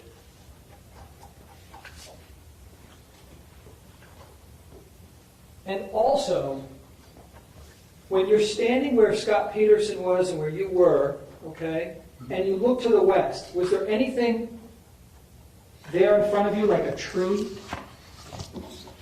I didn't look to the west side, but there is a tree, but I don't know how far out. All right, let me show you what's been marked as Defense Exhibit I, which I've shown the state. If I can approach the witness? Sure. Take a look at that and tell me if you recognize that tree. Does that? Yes, sir. Okay. And what is that tree? That's right on the corner where we were standing. Does that fairly and accurately depict how the tree looked on the day in question? Well, I know it was a tree there, whether it had been trimmed or not, I don't know, but yeah, I do remember the tree. Okay. Judge, I'd move this into evidence at this time. State any objection? Yes, I would have an objection, yes. Okay, sidebar, please.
You do recall a big tree that was in front of you guys, correct? Yes, sir.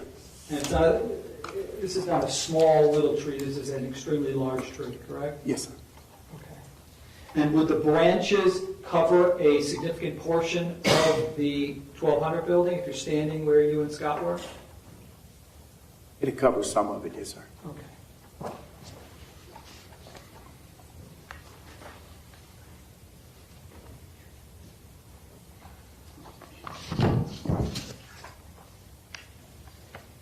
When the prosecutor asked you how many total shots you heard, it was only a few, correct? 5 or so or more. That's it? All right. Yeah. You know that approximately 70 were fired. You know that, correct? When you were there. Now I know, yes, sir. Yeah, that's sustained. Do you know why it is that you heard only a few shots? Because those are the ones when I got down close to the building that I knew were gunshot. I did hear some popping noise going down on a golf cart, but at that particular time, I didn't know they were gunshots. Okay. Give me a moment.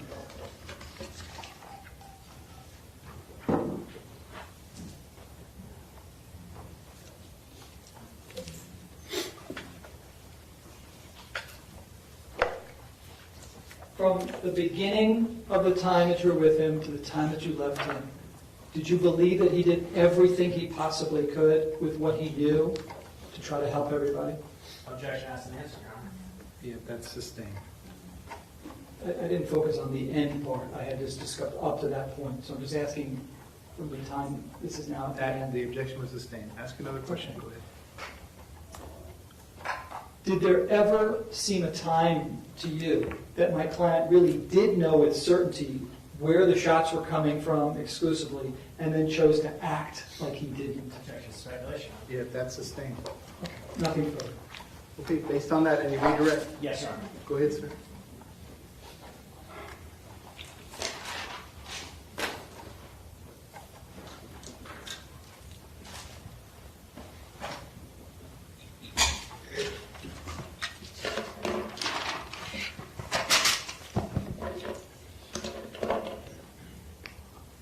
Mr. Greenlee, Yes. on cross-examination, early in the cross-examination, defense counsel asked you if the defendant was doing everything he could. Do you recall that question? Yes, I recall. Yes, sir. Have you ever had any police training? No, sir.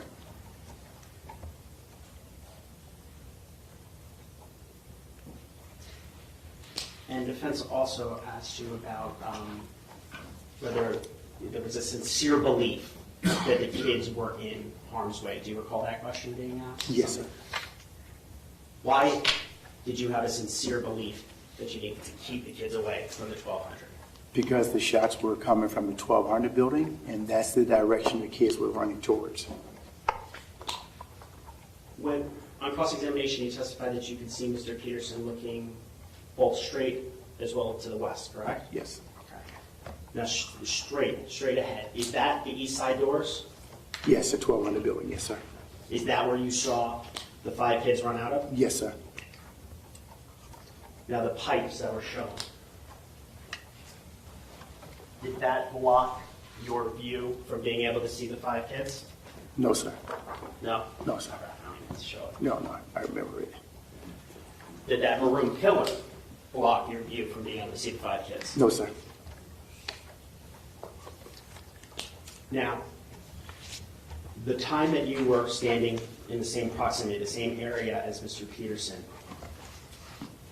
did it appear to you that he was focused in the direction of the 1200 building?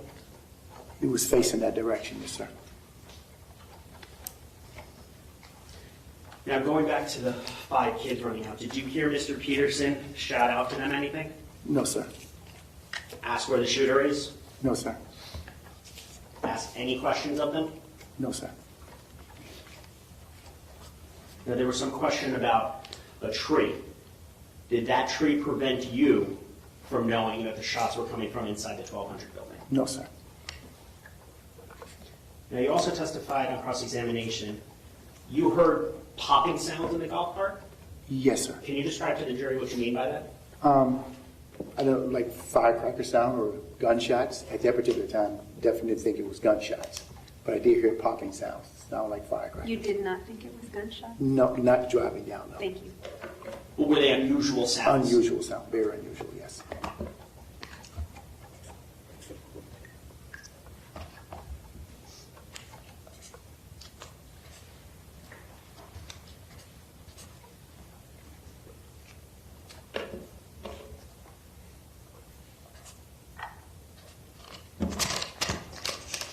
Mr. Eyeglass asked you on cross-examination about his client sweating and breathing hard. And something about a blank look. Do you recall that? Yes, sir. When you saw that look, what were you thinking about Mr. Peterson? I didn't think he was going to, react. I don't know if he did. He didn't react because he didn't know what was going on, or, so no, I didn't expect him to react to the 1200 building.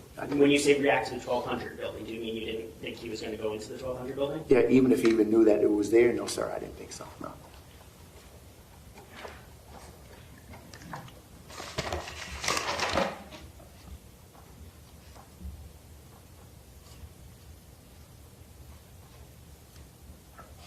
On cross-examination, you were asked whether you told Mr. Peterson about the shot spot coming from the 1200 building, and you did not say anything to him. No, sir. Why not?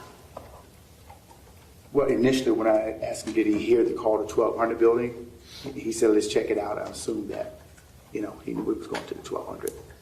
Did you also, was it apparent to you that they were coming from inside the 1200 building? Yes, sir. And how far away was he standing from you at that point? 5 feet, maybe 5, 6 feet, Your Honor, maybe. may I approach the witness? Sure. Tell me when to stop. How close was Mr. Peterson to you? About this close? Yeah. Okay. It's almost arm's length. Yes, sir. Okay.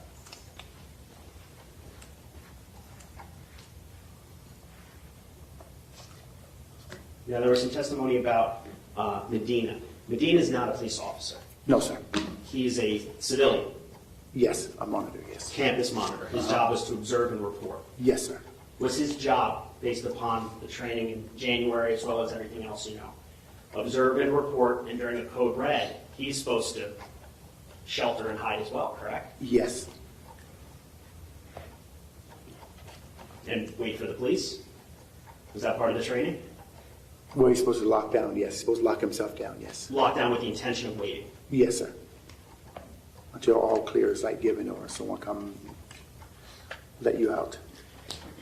Yeah, you testified under under cross about Medina on the golf cart. Mm-hmm. Is it possible that there was communications or word shared between Peterson and Medina? Could have been. It could have been. You didn't hear it? I didn't hear it. No, I didn't hear it.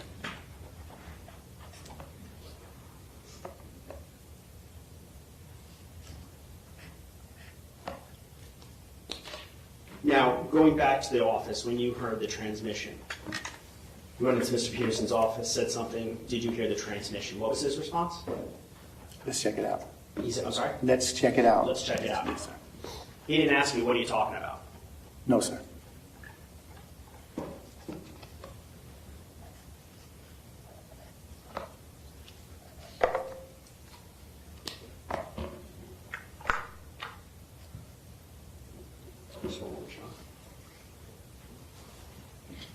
I have nothing further, Mr. Peterson. Based on that, you cross. Yes, sir. Go ahead.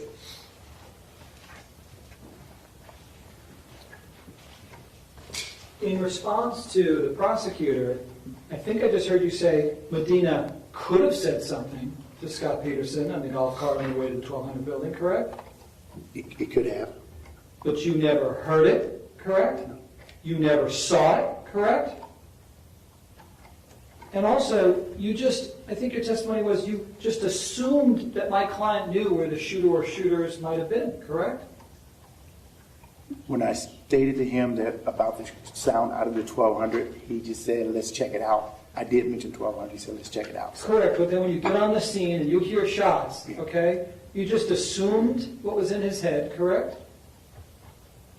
I didn't really assume anything. I mean, I knew where they were coming from, so. Right, but at no point does he ever indicate to you that he knows, correct? Right. In fact, your opinion was just the opposite based upon how he was trying to figure it out, correct?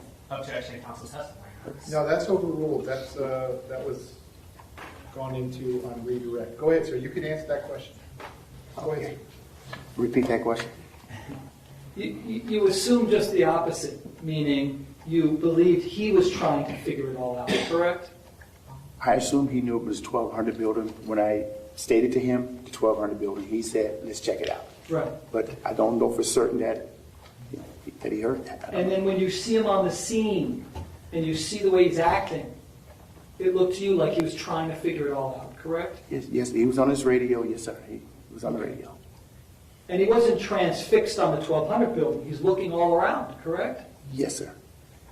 And when you were sent to the office to look for the video to convey to Peterson on the scene, at no point did you then say to my client, hey, it's in the 1200 building, right? You don't say that, do you? I didn't say anything on the radio to him. Mr. Morford was talking to him on the radio. Okay. So I didn't say anything to him. All right. Thank you, sir. Okay. You state is the witness excused? He is, yes, Your Honor. Sir, you may step down. Thank you very much. Thank you. While he's doing that state, you may call your next witness. Your Honor, this time to state before Mr. Elliot Bonner.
Sir, if I could have you come all the way up here to the witness stand, please. Once you reach it, but before you have a seat, you can just stop and look at me. Raise your right hand. You swear to tell the truth, whole truth, nothing but the truth. I do. Please be seated. And sir, once you're seated, if I can get you to scoot that chair all the way forward as far as it will go.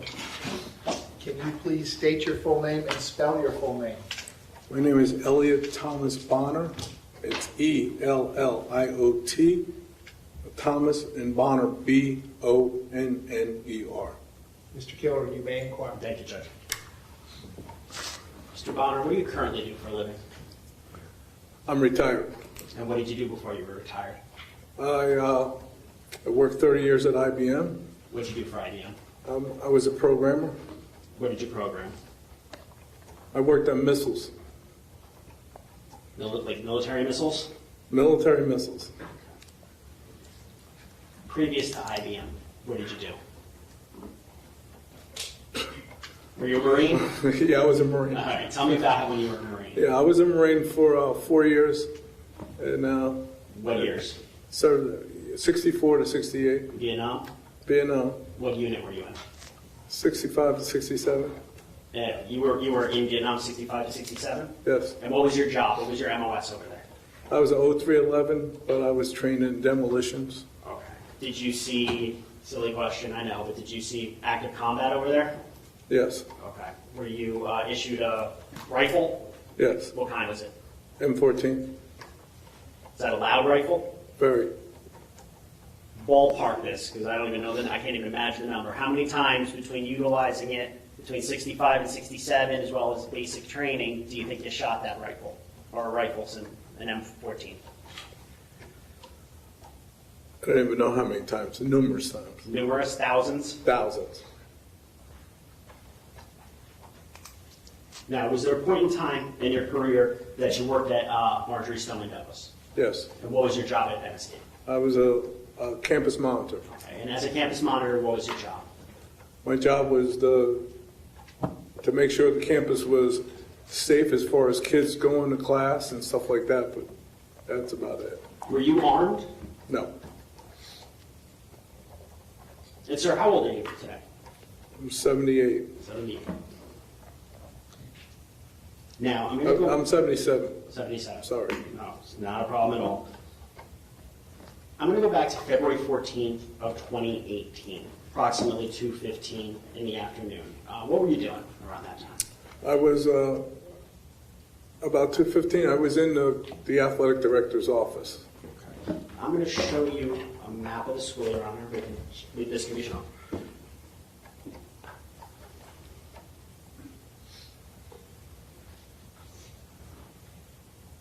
I'm showing you what's already in evidence as States 1. You familiar with that campus? Yes. Okay. Where, and you can actually mark on the screen, Your Honor, if I could ask you what the damage there are. You want to mark approximately where I was? Yeah, just let me... It's hard for me to tell you. Just ballpark where you were. Yeah, I was around here. Okay. And what were you doing over there? I was actually doing something in the athletic director's office. Okay. And what caught your attention that something was wrong that day? The fire alarm went off. Okay. Did you have a specific area or specific responsibility when a fire alarm went off? Yes. What was that responsibility? My responsibility was to get the people out of 700 building. Can you mark with an X the 700 building? 700 buildings up over here. Okay. So you hear the fire alarm. What did you do?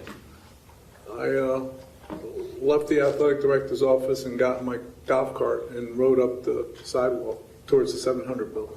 Did you have a school radio? Yes.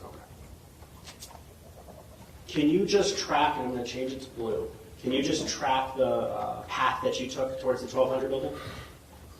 I basically went up this way and down this way, and I stopped about there. You stopped about there, okay. Why did you stop about there? Because I seen Coach Feist laying on the ground. Now, previous to seeing Coach Feist on the ground, did you hear anything? Yes, What did you hear? I heard those gunshots. Could you tell where those gunshots were coming from? I know they were coming from the building, Which building? the 1200 building, How could you tell they were coming from the 1200 building? because I know what gunshots sound like.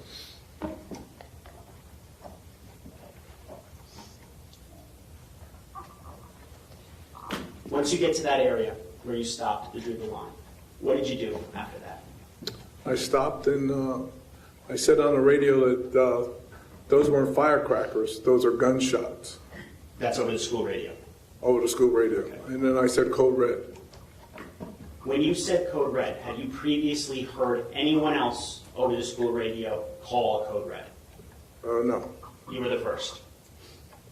as far as I know. As far as you know, okay.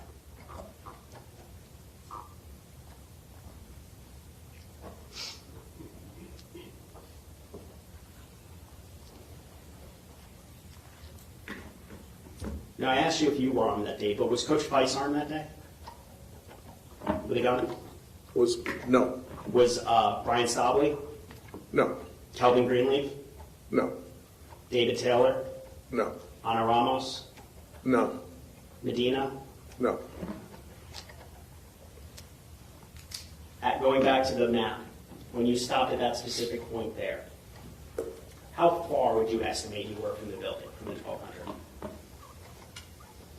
30, 40 feet. What did you do when you heard those shots and you were in the car?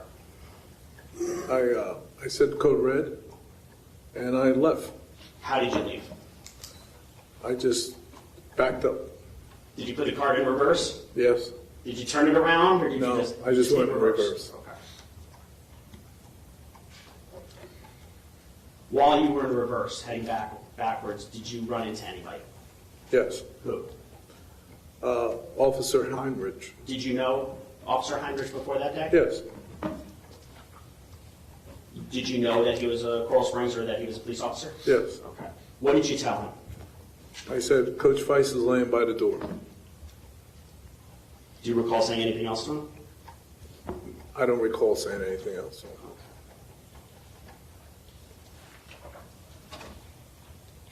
You know Scot Peterson, right?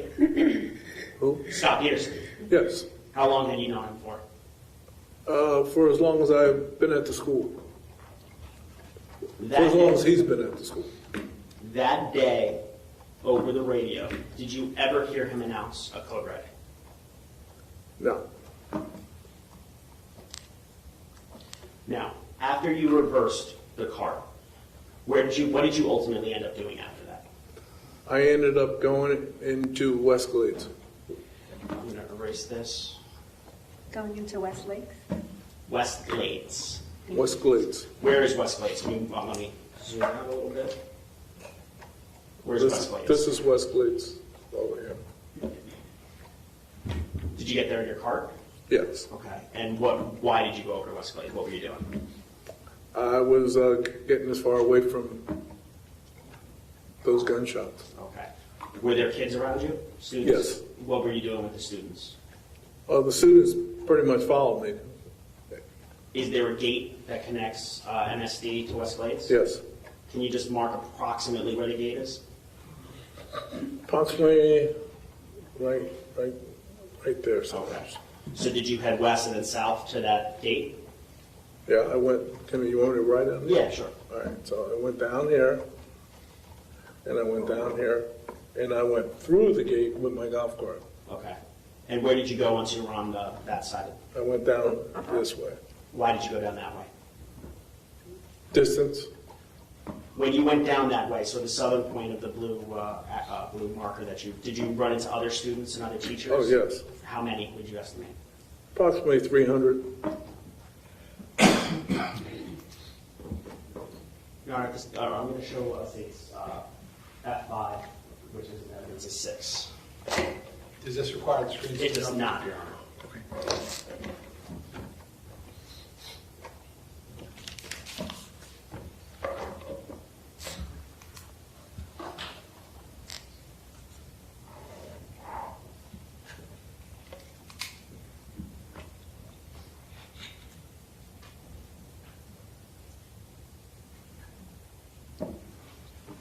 Was it there, Anchors?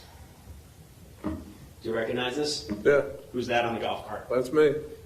This camera angle, which way are we looking? Which way was I? Yeah, which way is the camera facing? I'm going to be honest, I don't know. If you look at the bottom left hand of the screen, can you see it?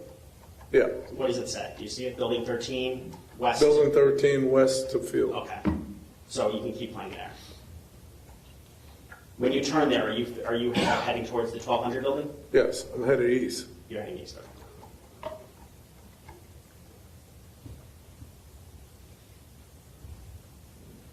You can pause it there for a second. Do you see what time it says at the top?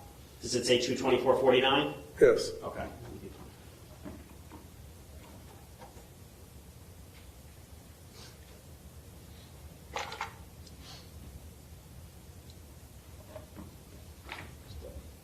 While you're off screen, is that when you utilize the school radio, or is it while you're driving backwards?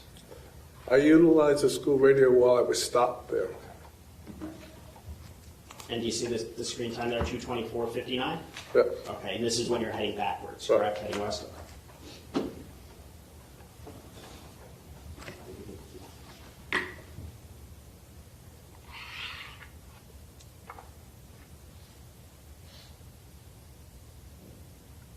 While you're heading backwards, do you continue to hear shots being fired? I don't recall.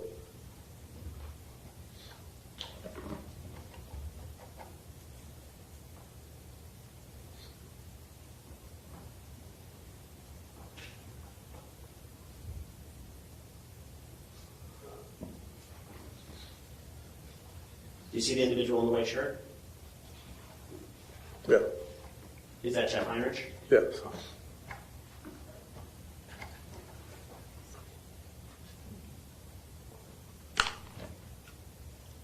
Now, the brief interaction with him, did you stop and have a conversation, or was it just? As I passed. Drove past, it was in passing. As I passed.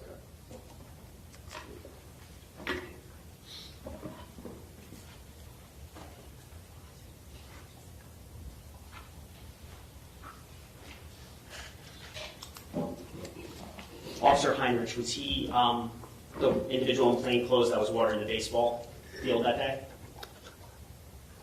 Yeah, he was in plain clothes. I don't know what he was doing, but he was on the baseball field. He was on the baseball field. Right.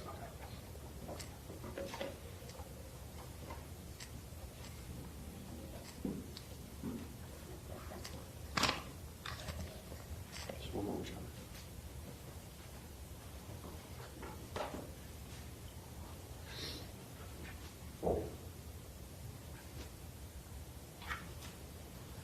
I have nothing further for Mrs. Bonner. Okay, cross-examination, go ahead.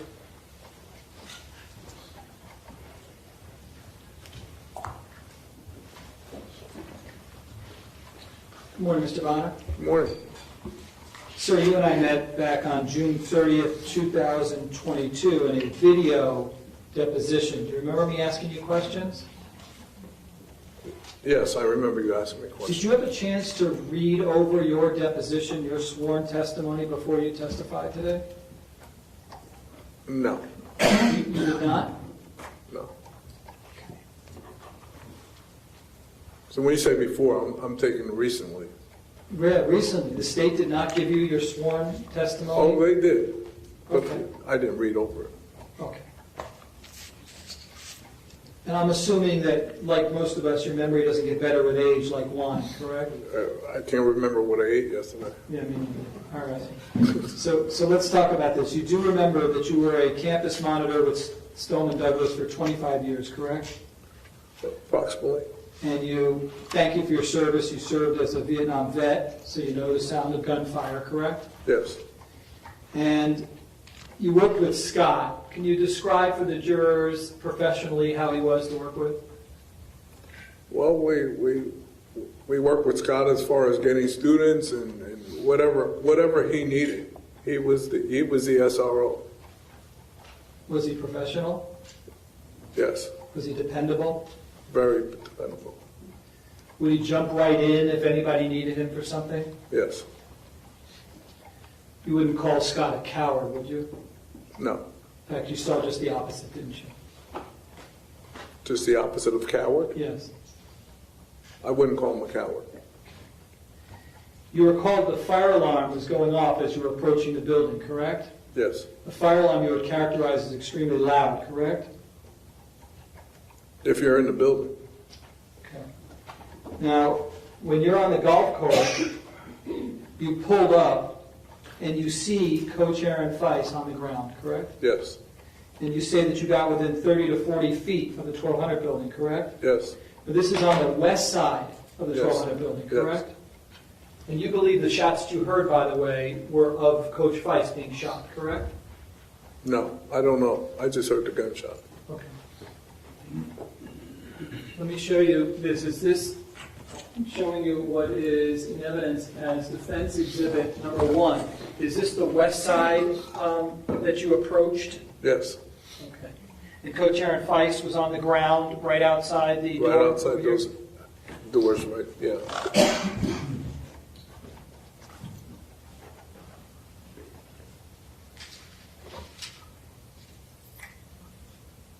Now, when you heard the shots, isn't it a fact you couldn't nail it down to the 1200 building, but the area around the 1200 building? Isn't that correct, sir?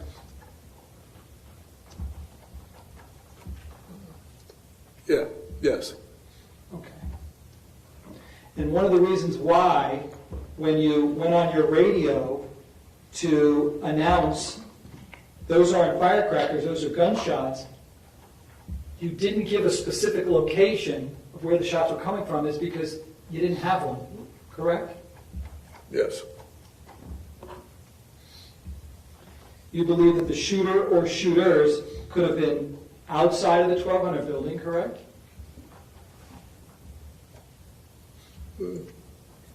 Yes, could have been. Could have been on top of the 1200 building, correct? That's definitely could have been. Could have been potential sniper fire, correct? Sniper fire? Yeah, somebody shooting out of a window or from some location. I guess so. And with all those buildings, had you had any experience prior to the shooting with there being any kind of echo in that area? Yes. Tell the jurors about that, please. Well, there's quite a few buildings, and it's really hard to tell when there's a noise.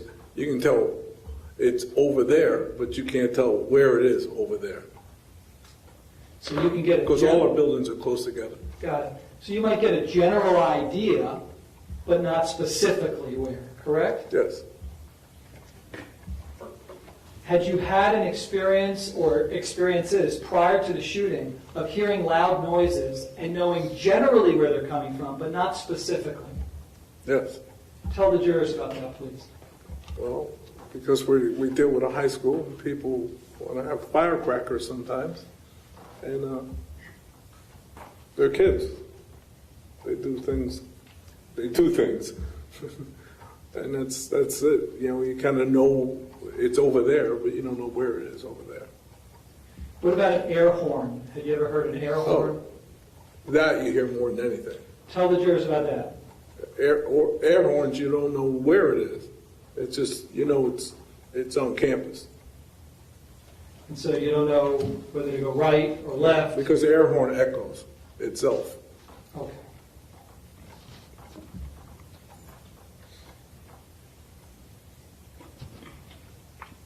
You never saw any bullet-riddled windows, correct? That's not correct. Okay. Did there come a time when you were there in real time on the west side that you actually saw bullet holes in the window? Yes, You did, all right. That would have been on the west side, correct? on the west side. From where my client was, there's no way he could have seen those, correct?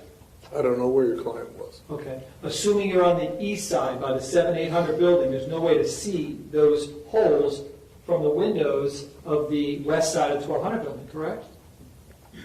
Yes, I would go with that. Okay. Nor did you see any muzzle flashes at all, correct? No trails of blood that could lead you to a conclusion of where the shooter or shooters were located, correct?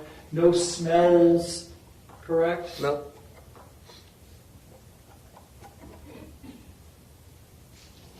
And you never attempted to reach out to my client in real time during the shooting at any time, correct? No. Okay. Thank you, sir. Wish you the best. Any redirect? Yes, sir. Go ahead. Very briefly. Mr. Bonner, on cross-examination, you spoke about the fire alarms. Can you tell me about the fire alarms? Are they louder inside the buildings or outside? Yes, They're louder inside? they're louder inside. Are they significantly louder inside? Yes, because they're geared for us that are inside, the students. Outside in the hallways, are there, I don't even know what you would call them, are there actually like horns for the fire alarm? Or how does it work on the outside, if you recall? I believe so. I really can't answer that. Now, during a fire alarm, let's just even say a regular fire drill, are you able to have a conversation like you and I are having outside in the hallways? I don't understand what you mean. Outside, the volume of my voice right now, would that be loud enough for you to hear in the Yes. hallways during a fire Yeah. alarm? Would the volume of my voice be loud enough inside a classroom during a fire alarm for you to hear me? Probably. Probably, okay. On cross-examination, you were asked about the location of the shots. Did you think that the shots were coming from any other area other than the 1200 building? At the time, I just thought there was a 1200 building. At the time, you thought it was the 1200. Right.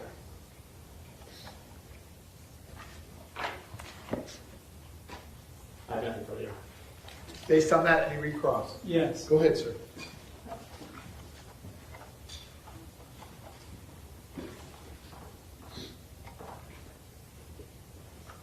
in your mind, there is a difference between the 1200 building and the area around the 1200 building, correct? Absolutely.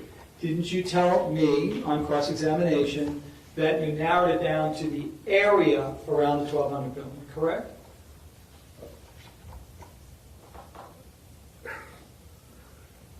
No, I didn't really say that, but I said it was around the 1200 building. But Okay. to me, it was in the 1200 building because I wasn't really assessing the area. I was right there where Feist was, so to me, it was in the 1200 building. Okay. Do you remember giving a deposition back on June 30th, 2022? I remember doing it. Okay. And do you remember me asking you the following question on page 10, line 11? Well, could you... Judge, I'm going to take some confrontation. Yeah, that's his thing. Do you remember giving a statement that is different than what you testified today? I don't recall. Okay. Well, if you had your deposition, would that help refresh your recollection? Yes. Okay, great. Can you approach the witness? You may. What are you referencing, Counsel? Page 10, we'll start page 10, lines 11, and we'll go to some other pages if necessary. So the purpose of the exercise is to see if the document refreshes your memory. Take your time, just read it to yourself.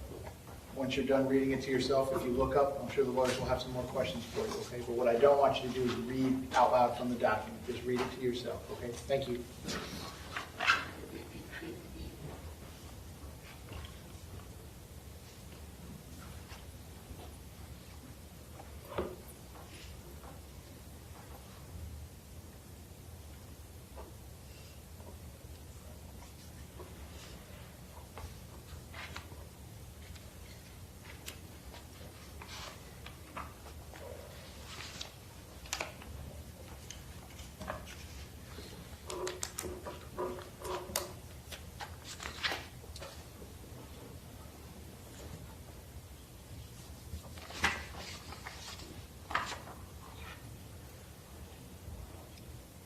Mr. Agash, you may ask your next question. You want me to read everything that's in yellow? then? No, sir. Okay. Does that refresh your recollection as to whether you thought the shots were around the 1200 building versus inside the 1200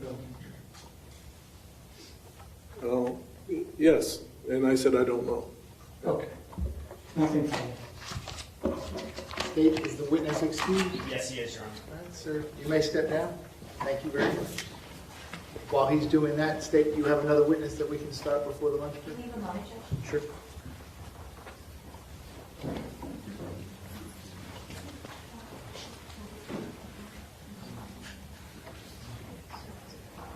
Judge, our next witness is Mel Black. Okay, you want to do the lunch break now? Yes. Okay. All right, ladies and gentlemen, I'm going to send you to lunch. Same admonition as always. Please don't discuss the facts of the case, the evidence, the witnesses, or the testimony amongst yourselves or anyone else till we reach the end of the case. Please leave the notepads in your chairs. I have to have a discussion just with one of you.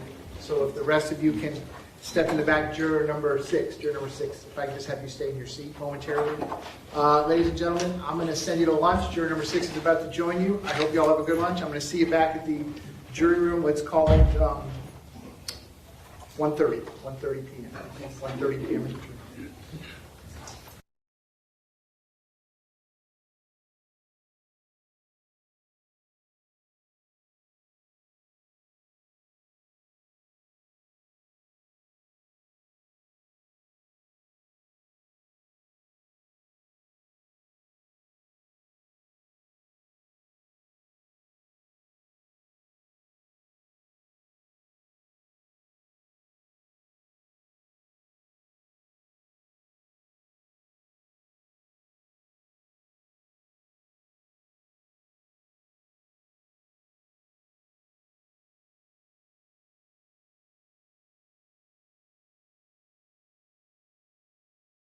Make a guarantee about the PTO time, because I think today's your 10th day. There are other ways that they can make sure you don't have to use any of your PTO time. I guess the procedures contained in the email. So I wanted to give you the information, and I told them this is what I was going to do. I'm giving you the info, and if you want to call them over the lunch break, I'll have you with us for the rest of the day today, but at the end of the day today, again, probably outside the presence of everyone else. I'm going to proceed as you elect, all right? If you want me to excuse you for cause at this point, again, I don't want you to suffer any economic harm, and I don't want you to lose any of that PTO time. If you want me to excuse you for cause, I probably will be inclined to do that. I'll have to listen to what the lawyers tell me about it. If you want to stay with us, and I know you're greatly invested and you've been here a long time, then you're going to get to stay with us. So I'm going to leave it up to you, okay? But I want you to have all the information, make the appropriate calls, have a nice lunch. I'll see you at the jury room at 1:30, okay? Okay, thank you.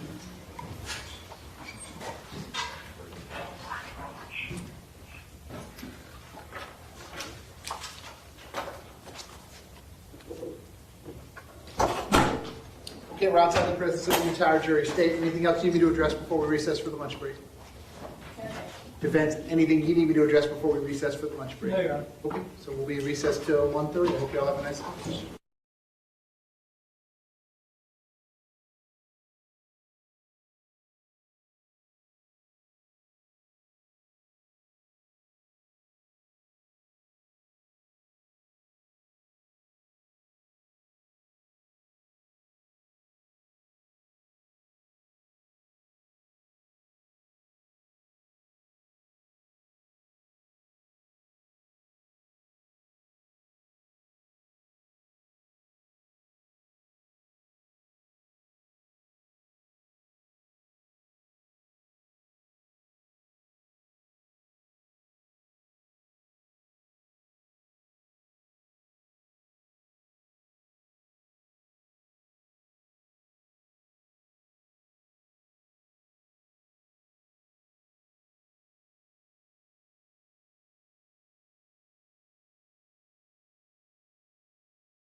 message.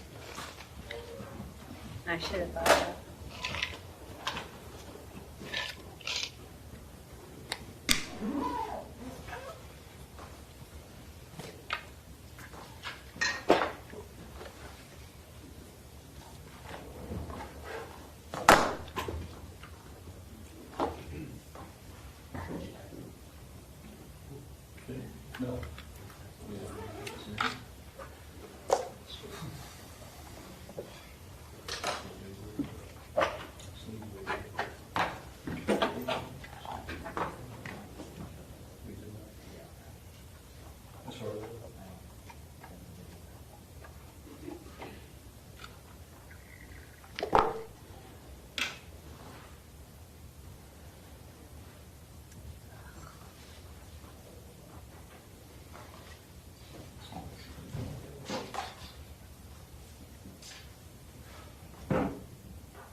Your Honor, I'm sorry to interrupt you, but I just want to show the next two witnesses are appearing via Zoom. Yes. Without objection, I guess? Without objection, sure.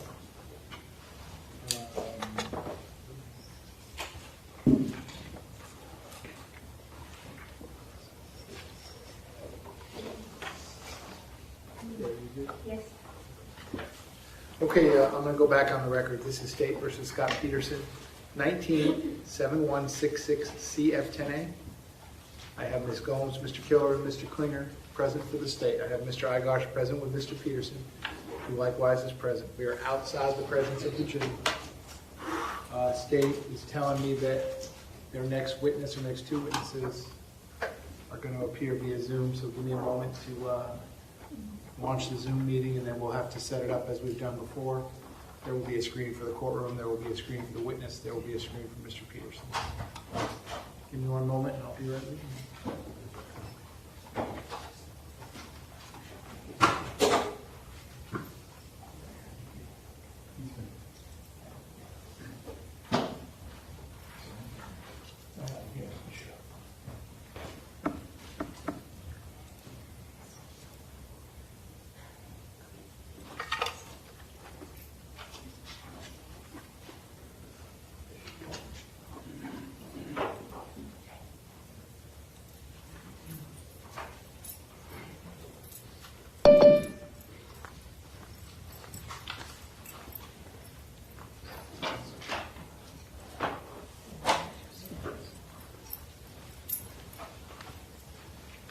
State who is the witness, your first witness. Dr. Wendell Sneed.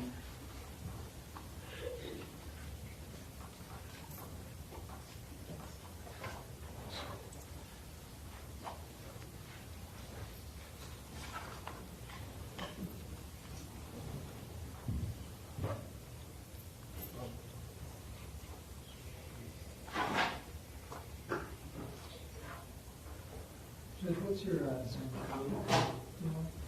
Dan, you got that Zoom video?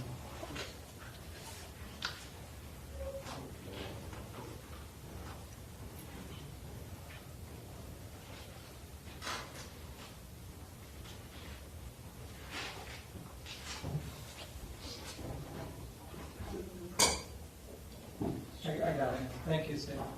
State, you have your witness on you. She said she was in the waiting room. Is it the Ayana?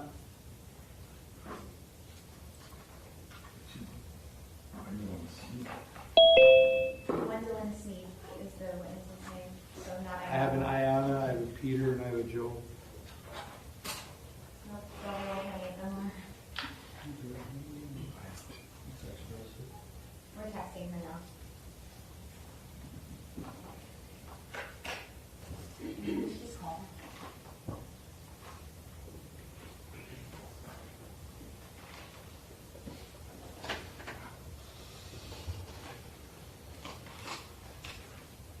There you go. Okay. Oh, okay, so you're Liana or whatever?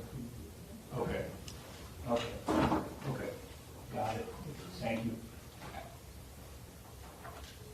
Liana, she's using an associate's computer, so she's.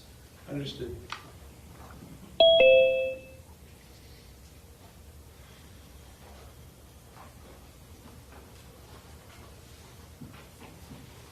And Your Honor, I'm going to sign in too, just to share an exhibit.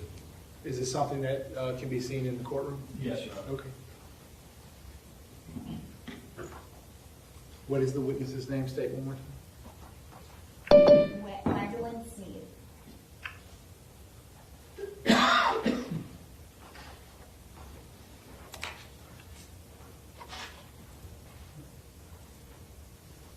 Okay, my apologies. I don't know why my computer, my associate's computer is. Ms. Sneed, is that you? I'm sorry, this is me. Can you see me? Yep. Ms. Sneed, can you, I'm doing this outside of the presence of the jury, then I'm going to do it again in front of the jury, okay? Please raise your right hand for me, please. You swear to tell the truth, whole truth, nothing but the truth? Yes, You can put your hand down. Can you please state your full name and spell your full name? yes. It's Dr. Wendolyn Sneed, and it's spelled Wendollyn, last name Sneed. Ms. Sneed, Dr. Sneed, excuse me, can you see, and, well, let me do it this way first. Mr. Peterson, can you see and hear Dr. Sneed? Okay. Dr. Sneed, can you see and hear Mr. Peterson who's wearing the dark jacket and the red tie? No, I can see someone with the name Mark Eglarsh. Right. Do you see the person in that picture? Yes, yes, Did you hear him when he responded back to me? Could you hear him okay? yes. Okay, very good. State, anything else before we get going? Defense, anything else before we get going? Okay, please bring the jury back in.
Jurors entering.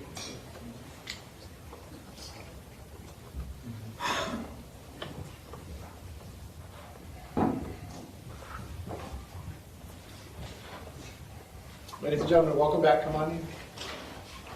Ladies and gentlemen, welcome back. Come on in. When you're back at those seats, you may be seated. All the parties may be seated.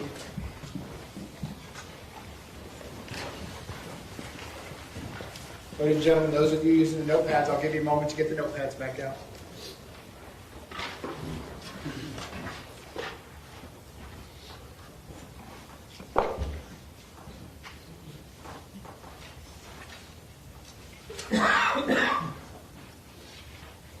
All right, ladies and gentlemen, welcome back. I hope you had a nice lunch break. When we took the lunch break, we were in the middle of the state's presentation. We're going to resume at that point, as we have done with some earlier witnesses in the trial. The next two witnesses, I believe, are going to be testifying through technology. So with that being said, State, when you are ready, you may call your next witness. You say to call Dr. Sneed. Dr. Sneed, if I can get you to raise your right hand, please. Do you swear to tell the truth, whole truth, nothing but the truth? Yes. Okay, you can put your hand down. Can you please state your full name and spell your full name? Gwendolyn Sneed, Wendolyn, last name Sneed. Mr. Klinger, you may inquire. Thank you, sir. Good afternoon. Good afternoon, doctor. Can you hear me? Good afternoon. Can you hear me okay? I can. Okay, good. And you are obviously appearing via Zoom. Could you please tell the jurors where you're testifying from, what city you're located in? Yes, I'm in St. Augustine. I'm currently at the District 23 Medical Examiner in St. Augustine, Florida. And could you please tell the jury your educational background? Yes. I have a Bachelor's of Science in Medical Technology. I have a medical degree from Ponce, Ponce, School of Medicine. I did my residency, my specialty in pathology at Mount Sinai Medical Center of Greater Miami Beach. I did my subspecialty in forensic pathology at the Miami-Dade County Medical Examiners Department in Miami, Florida. And I've been practicing fully as a medical examiner forensic pathologist since then, so it's been 18 years. I didn't quite catch the end. Was that 18 years you said? Yes. And those 18 years is that all at Miami-Dade, or it's been with different medical examiners' offices? I've worked at multiple offices. I did 3.5, almost 4 years at the Miami-Dade Medical Examiner's office because I was hired after I graduated from the program. Then I worked in the District 21 Medical Examiner, which comprises Lee, Henry, and Glades County here in Florida. After that, I was there for about 7 years. Then I moved to Maricopa in Arizona, Phoenix, and I was there about 1.5 years. Then I returned to Broward. I was there about 3 years. And after Broward, I became the Chief Medical Examiner in Palm Beach County. I was there for 3 years, and now I'm the Chief Medical Examiner here in District 23 in St. Augustine. And do you hold any board certifications? Yes. So I'm board certified in anatomic and clinical pathology and forensic pathology. And also, I wanted to ask you if I presume you're a medical doctor.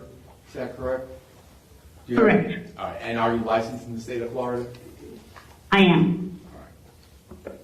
All right. So in 2018, in February 2018, you were working with the Broward County Medical Examiner's Office? That is correct. Okay. And during that time period, did there come a moment when you had to respond or help out with a school shooting at Marjory Stoneman Douglas High School? Yes. And what did you do in regards to that shooting? So that day I performed 2 autopsies related to that death investigation. Okay. And was one of those autopsies done on Peter Wang? Yes. Okay.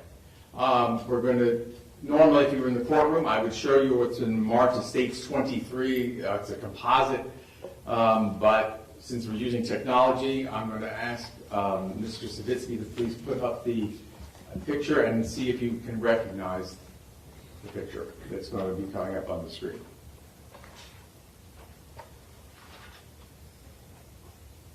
State if I enable you to do so. Thank you, Judge.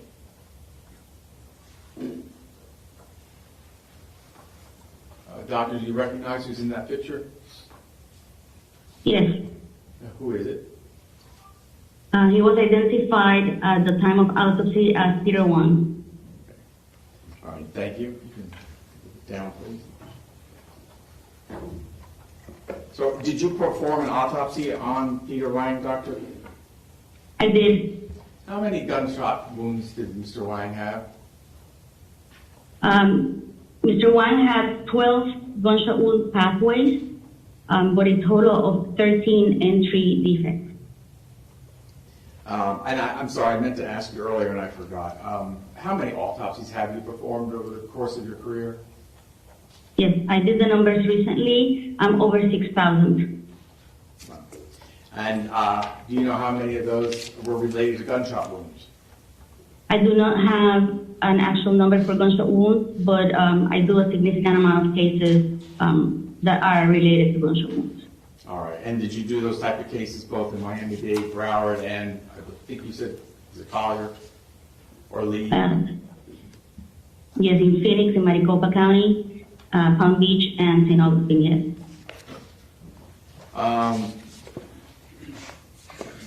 In performing the autopsy on Mr. Wang,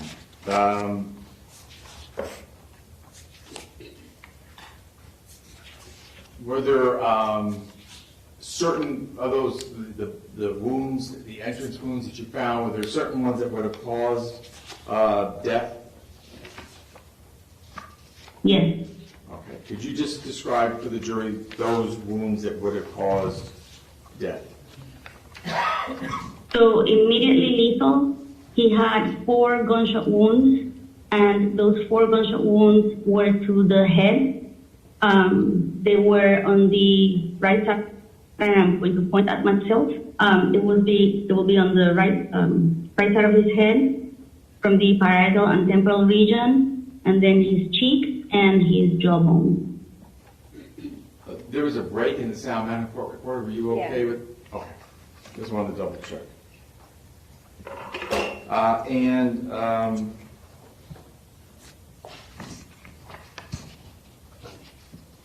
Did he have any wounds, any gunshot wounds to his legs? He did. All right, and can you just briefly describe those gunshot wounds, please? Yes. So he had multiple wounds. He had on the right side, on the back of the right thigh, he had 1 wound that went through the pelvic region, fracturing some bone into the abdominal region. Then he also had another gunshot wound on the right side from the lateral side, meaning outside from the body, from the lateral side to the medial side and going upwards. And he also had a gunshot wound on his right foot that went basically through his heel into the anterior aspect of the foot and out. And were you able to tell from the autopsy whether or not those 3 wounds that you just talked about, would they have caused Mr. Peter Wang not to be able to walk? Right. So the wound that was on his right buttock region, posterior side, that went to the buttock into the hip, that fractured a portion of the pelvic bone. That it would have been very difficult to walk with that fractured pelvic bone. The wound on the heel, that went through the heel, through the foot, also fractured bone. So it would have been difficult to walk with that as well. Okay. And also, while performing the autopsy, either before, during, or after, were you able to determine Mr. Wang's age, his weight, his height? So the age is reported when the students are identified. And so he was reported to be 15 years old at the time of his death, and he was consistent with a 15-year-old. His height, we measured him at the office, and we measured him at 61 inches, which is 5 foot 1 inch. And did you say his weight? I might have missed it. Oh, I'm sorry. His weight was 128 pounds as measured in the office. And doctor, could you please tell the jury what the cause of death was? Yes, multiple gunshot wounds, And what was the manner of death? homicide. Judge, I have no further questions. Thank you very much, doctor. Okay, cross-examination. No questions? State, is the witness excused? Yes, sir. Ladies and gentlemen, we need to do a trade and get another witness on the technology, so I'm going to have you step in the back just one moment. I'll have you right back with me. Again, same admonition as always, please don't discuss the facts of the case, the evidence, the witnesses, or the testimony amongst yourselves or anyone else. If you'll leave the notepads in your chairs and just step in the back one quick moment, I will be right back with you. Thank you. Thank you. Mayala, please. Yeah, doctor, give me 1 second.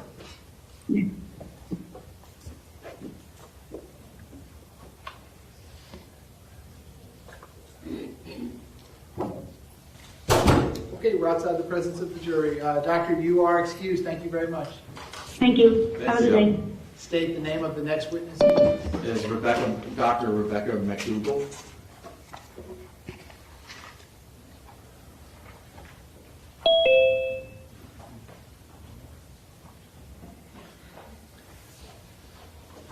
Dr. McDougall, I can see you on the Zoom call. Can you turn on your video and your audio, please? Yes, sir. I'm trying. Start video. There we go. Dr. McDougall, I'm outside the presence of the jury. I'm going to do this outside of the presence of the jury, then I'm going to do it again in front of the jury. Can you raise your right hand for me, please? Can you swear to tell the truth, whole truth, nothing but the truth? Yes, sir. Can you please state your full name and spell your full name? My name is Rebecca McDougall, REBECCAMACDOUGALL. Mr. Peterson, can you see and hear Dr. McDougall? Dr. McDougall, were you able to see and hear Mr. Peterson's response to me? Yes, sir. Okay. State anything I need to do before I bring the jury back in? No. Defense, anything you need? Okay, please bring the jury back in. Doctor, as soon as the jury comes back in, I'm going to have the state call you as a witness, and we're going to do that whole thing again. Okay? Thank you, sir.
Jurors entry.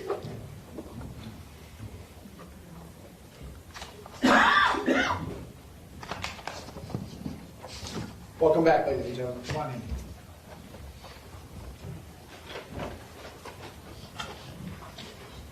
Ladies and gentlemen, welcome back. Come on in. You may be seated. All the parties may be seated. Ladies and gentlemen, those of you using the notepads, I'll give you a moment to get the notepads back down.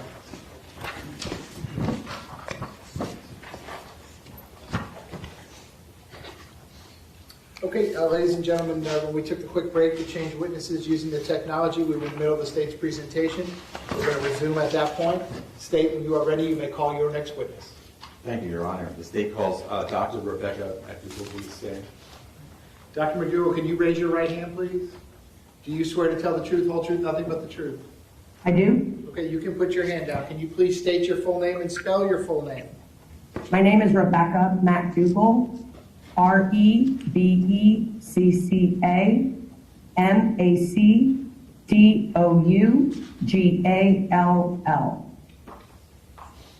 Mr. Klinger, you may inquire. Thank you, Judge. Good afternoon, Doctor. How are you? I'm fine, how are you? Good. Doctor, could you please tell the jurors what your occupation is? I am the Chief Medical Examiner at the Broward County Medical Examiner's Office. And how long have you been the Chief Medical Examiner for Broward County? Interim from the middle of June of 2021 and was formally named Chief in mid-July of 2021. And can you just please, let me ask you, how long have you worked with the Broward County Medical Examiner's Office? I started on July 1st of 2010. I've been in Broward County all but 18 months.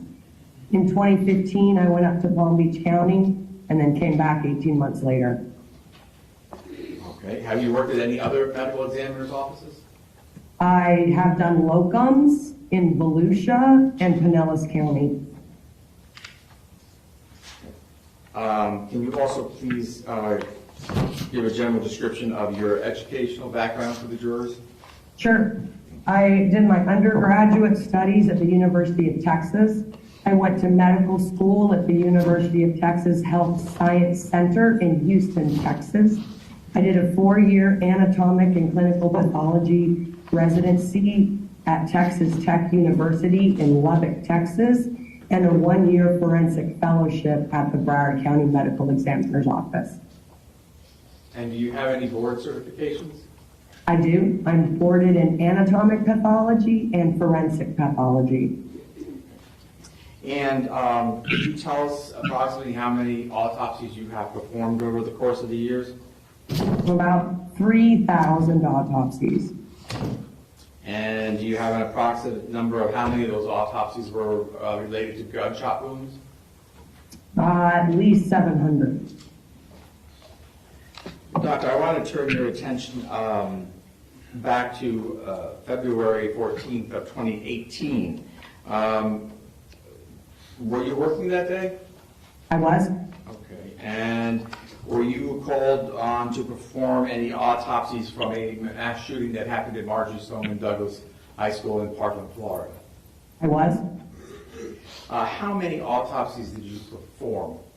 I did 3 autopsies that day. All right. And was one of those autopsies done on Scot Beagle? Yes, sir. Okay. Were you able to determine either before or during or after the autopsy Mr. Beagle's age, his weight, and his height? He was 35 years old. He weighed 160 pounds, and he was 68 inches tall. And were you able to tell from your autopsy how many bullet wounds Mr. Scot Beagle had? So he had a total of 4 gunshot wounds. And can you just give the jurors a brief description of those wounds, please? I can. On the left side of Mr. Beagle's back were 3 entrance gunshot wounds that matched up with a single exit wound on the right side of the chest in the front. Multiple fragments were collected, and there was 1 exit wound. The paths of these wounds injured the upper and lower lobes of the left lung, the pericardial sac, the heart, The pulmonary arteries, the aorta and the pulmonary trunk, which are all of the great vessels that come off the heart, upper, middle, and lower lobes of the right lung, and it fractured some ribs. There was another gunshot wound. The fourth gunshot wound was in the left upper extremity, and it injured skin, soft tissue, and muscle. And when you say the left upper extremity, are you referring to a particular? The left arm. Left arm, okay. The gunshot wounds you just described, certainly the first ones you were describing sounded very severe in the sense that it hit his arteries and near his heart. Would those wounds have caused death or immediate death to Mr. Eagle? They would have caused death, yes, sir. Also, was there a report number assigned by the Broward County Medical Examiner's Office for that autopsy? Yes, sir. It's 18-0533. Thank you. And can you tell us what the cause of death was? Cause of death was multiple gunshot wounds. And can you tell us what the manner of death was? Homicide. And, since we're using technology, normally I would show you in the courtroom a photograph, but we're going to put it up on the screen. It's taken from States 23, which in evidence is States 23. And I would like if you could take a look at it and see if you can identify the person in the photograph.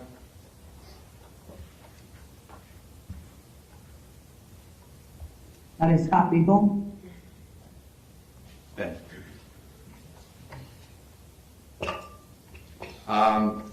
Thank you, Doctor. As the Chief Medical Examiner of Broward County. Mr. Clear, I'm sorry, press pause. Brief sidebar, please.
Ladies and gentlemen, I'm just going to press pause on the direct examination, just a little glitch with the technology. All right, if you step in the back one moment, I'll be right back with you. Thank you very much.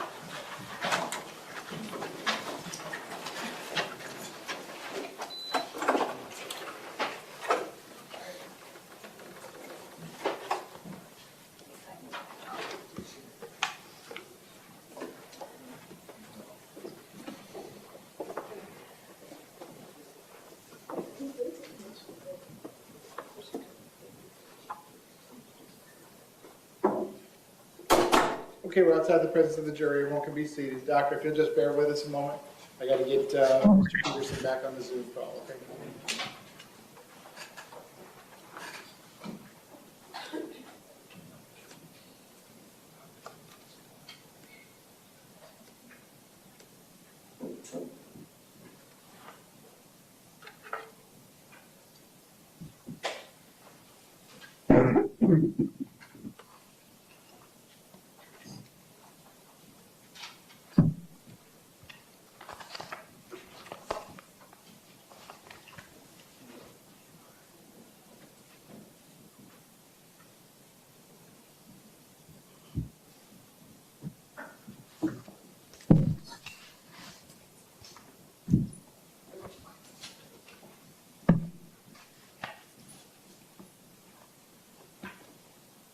Say, you want to try to assist them, please? Thank you.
Okay.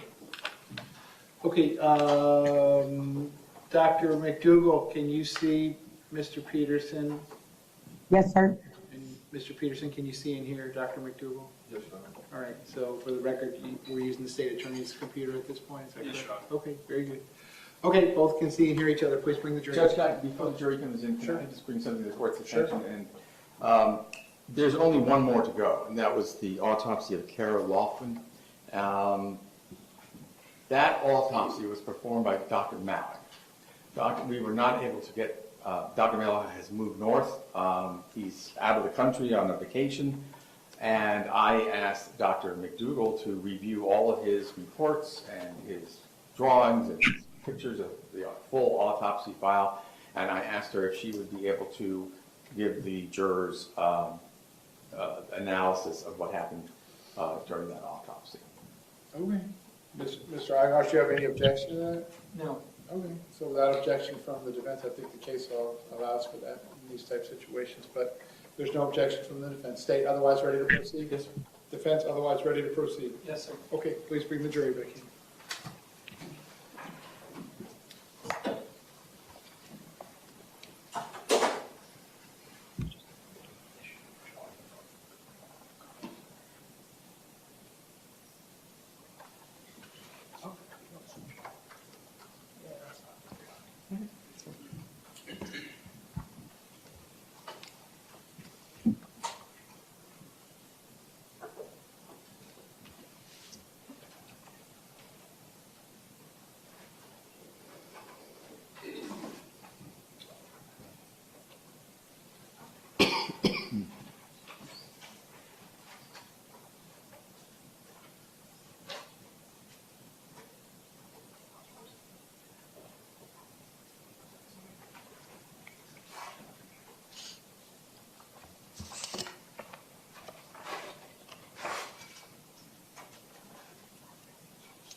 Jurors entering.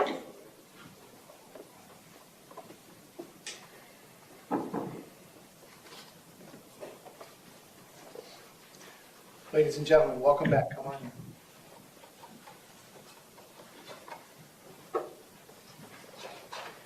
Ladies and gentlemen, welcome back. Come on in. Once you're back in those seats, you may be seated. All the parties may be seated. Ladies and gentlemen, those of you using the notepads, I'll give you a moment to get the notepads back down.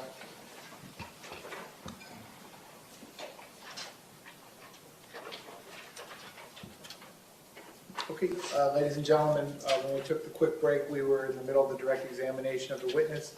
The witness remains on the witness stand under oath. We're going to resume at that point. Mr. Klinger, when you are ready, you may proceed. Thank you, sir. Doctor, I was about to inquire from you whether or not you had an opportunity to review another autopsy report. I have. Okay. And could you tell us what was the number that was assigned to that autopsy report? 18-0535. And that would be the autopsy that was performed on Kara Loughran, Loughran. Yes, sir. Can you tell us which medical examiner performed the actual autopsy? Dr. Craig Malik. And as you already stated to the jury, all of your educational background, your board certifications, and the fact that you are now the chief medical examiner for Broward County, were you able to, using all of your background and education, were you able to review Dr. Malik's reports and be able to give us or tell us about his findings? Yes, sir. Were you able to determine Kara's age, weight, and height? Kara was 14 years old. She was 132 pounds, and she was 60 inches tall. And the reason for Kara's autopsy was that because she was also a shooting victim at Stoneman Douglas? That's correct. Okay, on February 14th, 2018, correct? Autopsy was performed on February 15th. The shooting occurred on the 14th. Yes, sir. Okay. No, you're right. Thank you. How many gunshot wounds did Kara suffer from? There are 3 gunshot wounds. All right. And just like you did last time for us with Scott Beal, could you please do the same for Kara? I can. There are 2 entrance gunshot wounds on the top of the left shoulder. These injure skin, soft tissue, and the superior vena cava, which is a vein that brings blood back to the heart from the upper portion of the body. Gunshot wound D is to the left axilla, so that is right underneath your armpit. This gunshot wound injures skin, soft tissue, ribs on the left side of the chest, 3 through 6, the heart, and the pericardial sac.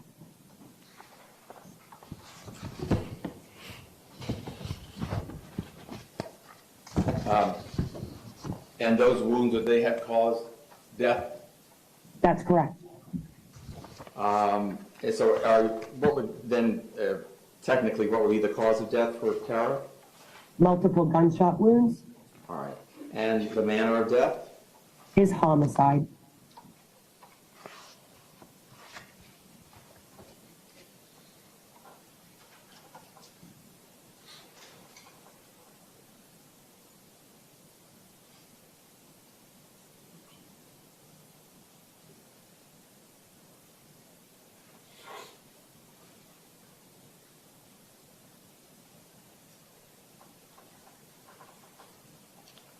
Doctor, let me ask you for Kara, and after looking over the reports and at the wounds, can you make any determination of whether or not she would have died immediately or quickly, or maybe it would have taken a while? I'm going to object. It's prejudicial, calls for sympathy for the jurors, irrelevant. No, as to each, it's overruled. Doctor, you can answer the question. Go ahead. Can't tell you exactly how long. The wound in the left axilla causes a lot of damage to the heart, which would, cause death pretty rapidly. And can we just go back for a moment to Scott Beagle? I know you explained all of his wounds. The same question: would he have died immediately, or would it have taken a long time? Or Same objection, Judge. What would be Same your reasons. All right, well, they're each overruled again, but otherwise preserved. Go ahead, Doctor, or go ahead, Mr. Clement, finish your question. What would be your medical opinion for Mr. Beagle? So Mr. Beagle's injuries as well, it caused a lot of damage to the heart, so it would be quick. I can't tell you how quick. It's not immediately incapacitating, but very soon after the shots were fired. Thank you very much, Doctor. I appreciate it. I have no further questions, Your Honor. Cross-examination? No question from the defense. Statement, the witness excused. Yes. All right, Doctor, thank you very much. I'm going to end the meeting at this point. Thank you, sir. State correct, the next witness is a live witness. Yes. Okay. Okay, State, when you're ready, you may call your next witness. The state calls Lieutenant Cardinelli. Lieutenant Cardinelli.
Sir, if I could have you come all the way up here to the witness stand, please. Once you reach it, before you have a seat, you can just stop and look at me, please. Raise your right hand. Swear to tell the truth, whole truth, nothing but the truth. Please be seated.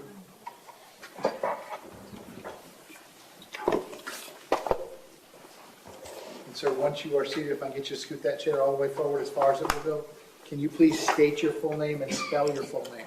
Craig Richard Cardinelli. Craig, C-R-A-I-G, Richard, R-I-C-H-A-R-D, Cardinale, C-A-R-D-I-N-A-L-E.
and the doors? I don't know all the room numbers to all the buildings and stuff like As far that. as the doors on the east side of the 1200 building, do you remember what they looked like? Yes, Did the doors on the east side of the 1200 building have slats that you were able to see through, glass panes? yes, there is. And do you recall being able to see through those glass panes on the doors? I remember there's glass panes there, but I opened the doors right away, and then I was looking right inside and stepped inside. Describe for the members of the jury what was immediately visible to anyone who would have taken the time to just open the doors to the east side of the 1200 building. What was right in front of you? So right when I opened the doors, it was smoky from gunpowder, I guess. You could smell it as well. And probably about 25 feet in front of me, there was a couple of bodies right on the floor in clear sight. Once you open the doors, explain what you're doing. How are you assessing what to do next? So as I'm holding the door and I'm keeping an eye on the stairway and the hallway, I can't tell you exactly how quick or how many minutes it was. Some of the officers brought out a female that had some wounds to her chest and her abdomen, having some gunshot wounds. So at that point, a golf cart came up somehow, and we're bringing the girl to the golf cart. And then at that point, one of the police officers was going to ride with the wounded person, and I said, no, wait, stop, let the medic continue to tender care to the person, and we need the officers here, we need whatever help we can have here. So then the medic and somebody else, I don't know who was driving the golf cart, drove off with the girl to bring them to medical help. In that moment, why was it important to have all officers available? We still weren't sure if the shooter was on scene or not, and we needed to start searching and checking the area for him. Now, while this is all happening, do you notice a deputy, Scot Peterson, at some point? At some point, yes. Explain for the members of the jury what happens. So as I was holding my position, I see somebody on the sidewalk over there, and I see someone pacing back and forth and looking down saying, oh my gosh, oh my God, oh my gosh. At that point, I knew we needed help. We didn't need somebody pacing back and forth. And I looked and I said, who are you? And he said, I'm the SRO. And I said, what the fuck are you doing out there? You should be inside. When you said this to him, what did he do? He continued to just, oh my gosh, I can't believe this, and looking down. Now, Lieutenant, in that moment, were you also overwhelmed by the situation? I think it's a stressful time for everybody in that situation, but it's a bad day to be a police officer. You go and do your job. You got to put things aside and you do what you have to do. In that moment, based on your observations, just of the officers that are near you, also working that 1200 building, did the other officers also appear to be under the stress of the events? I'm sure everybody was under stress, but there was a time for action, and that was the time. And once you have this verbal interaction with Deputy Peterson, what happens next? I don't know the exact time frame, but I think I was there a lot longer than what I initially thought, but in that time, I had already asked, I think, the captain. I said, hey, I'm going to call our SWAT team as well. So I know I made a phone call while I was holding the situation, made a phone call to call our SWAT commander at the time and tell him they actually were in training that day. So I said, bring the team, everybody, we need everybody we can, we need help. So I made a phone call to them, and I believe I might have texted my son once or twice in that time to ask what room he was in. And what did your son respond to you? Yes, he responded, I'm in room 1230. When you got that text back from your son, did it bring you some relief? Well, I knew he was okay at that point. And when you were told room 1230, did that mean anything to you? Did you know where that room was? I had no idea where the room was, no. What did you do? So I asked the SRO, Scot Peterson, I asked him, what floor is 1230 on? And he looked at me and he says, it's on the 3rd floor. So I text my son, are you on the 3rd floor? He goes, I'm on the 2nd floor, Dad. So then what do you do with that information? So I didn't know who might be wrong or right, but moments later, my son had texted me a police officer walked by the door. So I knew that since a police officer walked by the door, then I knew he was going to be fine. And he was safe at the time. Once your son lets you know that there's a police officer there, while that happens, are you still in your position in the stairwell? Yes. Can you explain for the jury what it is specifically that you're doing in the stairwell? What does it mean to maintain a position? So I'm making sure that if anybody not in a uniform at that point comes down, that I'm ready to handle the situation. I'm looking down the entire hallway because I could see from east to west to the exit doors out there. So I'm maintaining the visual on that and at the stairwell at the same time. To make sure nobody comes out that could possibly be the shooter. Lieutenant, you're with Sunrise, the other officers are with DSO, some there are from Coral Springs. How were you able to communicate with each other? We were talking to each other, just talking. Were you able to formulate a plan and work all together? Yes, I mean, it was fluid because when we were right outside before it all started, it was, hey, you do this, you do this, you do this. And then as like injured people were coming out, we had to adjust, when the one person came out. But until there was some other kind of assignment, we did what we were doing. While you were all doing your jobs, was Deputy Peterson assisting? No. What happens next? I don't know exactly the time frame. I held the door for a while. I knew that our SWAT team was en route, and moments later, I don't know how long, as more officers started coming because they were coming from everywhere, my son had texted me that we're being escorted out of the building. Did your son end up exiting the building through the east side or through the west, if you recall? The west side. How did you come to find out that your son had exited the building? I don't know how many minutes later it was, but he texted me, I'm out of the building. Once your son exited the building, what did you do? It was probably it probably could be another 10 minutes. Once a large amount of officers started to get there, I don't know how many, but there was a large number of officers. I told one of them, hey, relieve me. I'm going to go I'm going to go reunite with my son. So I think maybe one of the SWAT teams already there, and they were checking. There must have been another 50 or 100 police officers at the time. So at that time, I felt we had the situation under control. We were no longer hearing gunshots, and the building had pretty much been checked, and we knew that he was not there. So I asked one of the officers, could you relieve me? And they relieved me, and then I went and met up with my son. From the moment that you parked your car and arrived on scene to the moment that you left that day, did you ever hear any gunshots? I did not hear any gunshots. Do you know how much time had elapsed by the time you arrived on campus from when the shooter had already left the building? I do not know.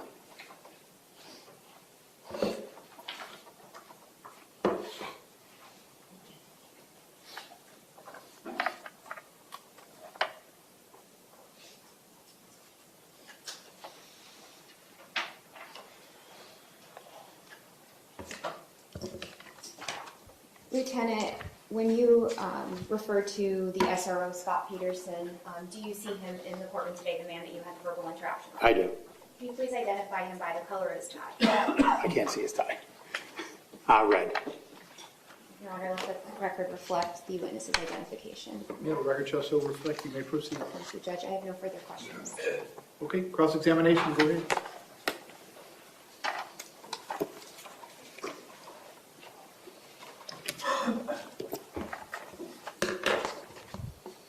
Good afternoon, Lieutenant. Hello. If I heard you correctly, you have been a law enforcement officer for 30 years, I'm in my 29th year now. City of Sunrise, Correct.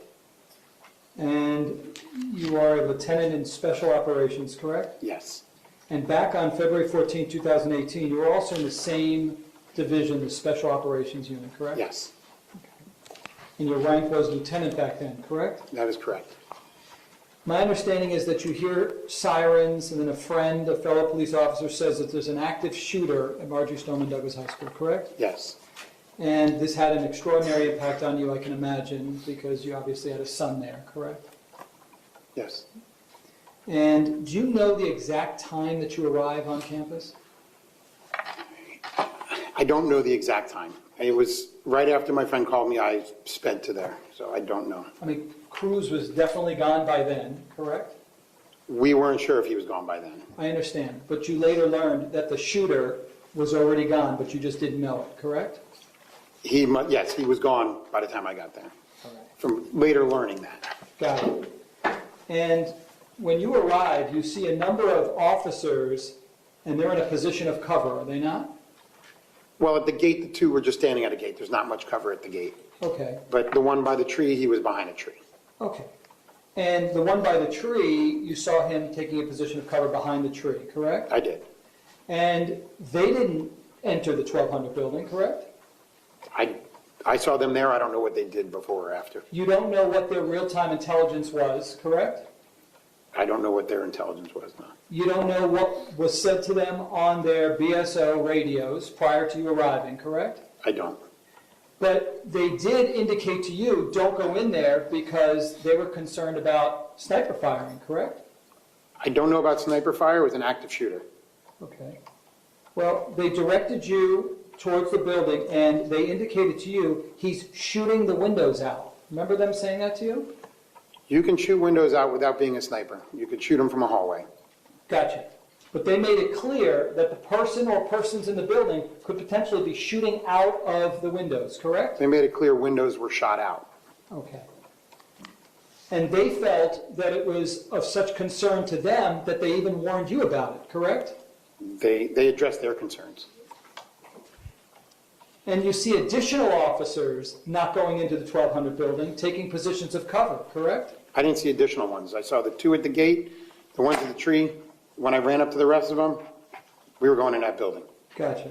You did see Coral Springs Officer Burton standing there, correct? I don't know their names. I know there was a captain there, and there was probably 4 of us that were there at least. Do you remember seeing Officer Best also standing there and not going in? I don't remember names. Did you expect that the radios were patched between BSO and Coral Springs when you arrived? I didn't expect anything.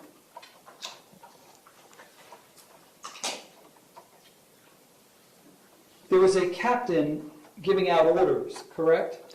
The captain formulating a plan, yes. And you went up to that captain because when you arrive on a scene like this, explain for the jurors, it's not a free-for-all, right? You don't just decide what you're going to do. You have to get a plan, correct? There was no shots going on at the time, so we had time to develop a plan of action. If there's shots, you go in.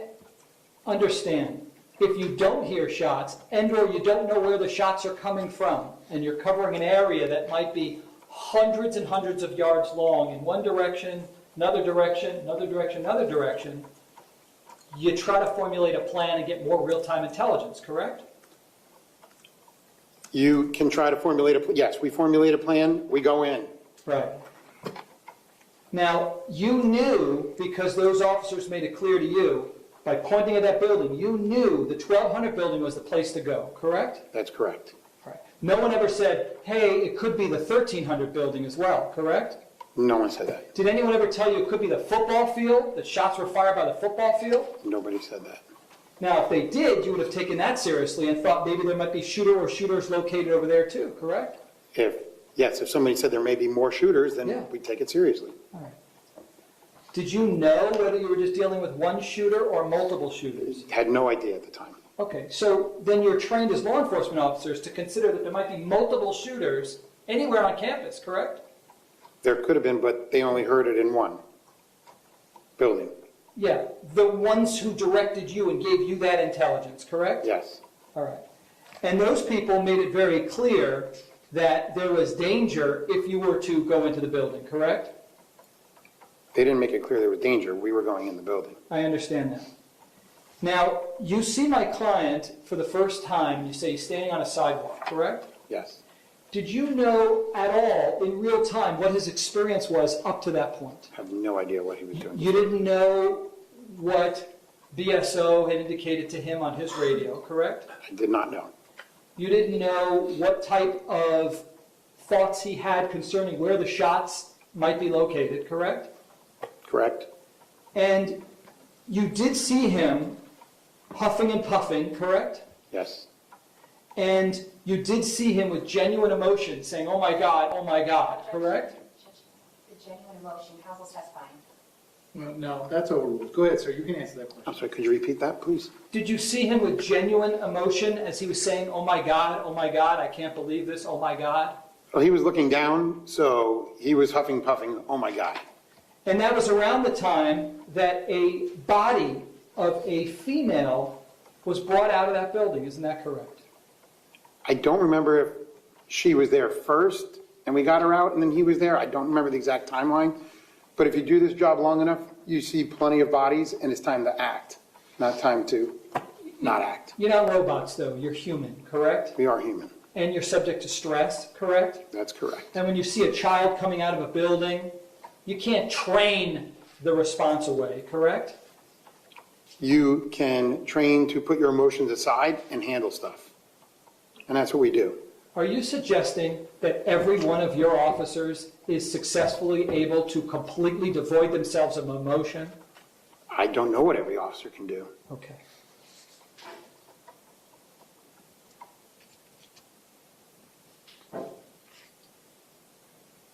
My client never said to you, I know where the shooter or shooters are located, correct? I don't remember him saying that. Right. Nor did he ever tell you that I know that there's children and or adults being killed in the 1200 building, correct? He never said anything like that, correct? If they're shooting in that building, you're assuming children are being killed. I understand, sir. Back to my question. Did he at any point tell you that he knew that anyone was being killed during the shooting? He did not tell me. Okay. And when you did ask him what's going on, his response to you was, I don't know, correct? That was his response. Now, you didn't think in real time, well, here's a guy who knows, but he's faking it. Objection. Yeah, that's the snake. Go ahead, sir, ask another question.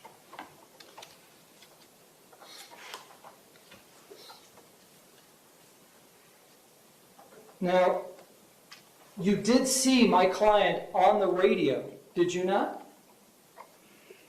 I don't remember if I saw him. I think he said something on the radio at some time. Okay. I don't know if it was a school radio or a police radio, because SROs carry both. But you do have now an independent recollection of my client actually on the radio when you were present, correct?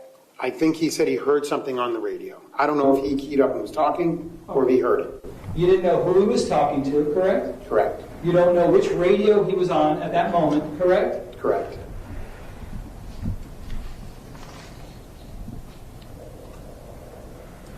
And just so we're clear, you didn't look through the window and see the bodies. You opened up the door. That was your testimony, correct? If you look through the windows, you would see bodies. Okay. But I opened the door. Your testimony was you didn't look in the window. You opened up the door and saw bodies, correct? I opened the door and saw bodies.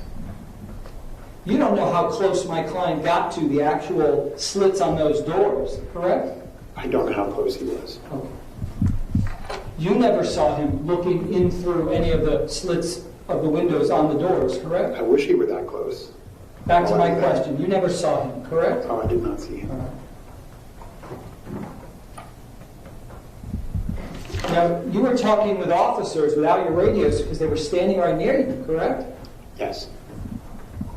My client, for example, couldn't have been speaking to officers, like the ones that you saw that were not going into the 1200 building by the fence, correct? That was too far, correct? When I was asking him about what rooms they were in, or? In general, unless the officers are right in front of you. Yeah, I don't think they would have heard. The ones at the gate, I don't think would have heard him. You would need your radio, for example, to communicate with those people, correct? Yes. You need your radios to communicate with dispatch, correct? Yes. Because dispatch is not on the scene, correct? Correct. And if someone, let's say from Carl Springs, gives real-time intelligence to VSO, my client would need a radio to be able to hear that information, correct? No, that's overruled, sir. I don't want you to guess, but if you have personal knowledge, you can answer the question. Could you repeat it for me, please? Yeah, the way it works is you need a radio to be able to speak with dispatch Yes. and hear what they're saying in case real-time intelligence comes in to dispatch, correct? On the radio, yes. Yes. You also need a radio to hear what other officers are saying, assuming they're not right in the immediate presence of you, correct? Yes.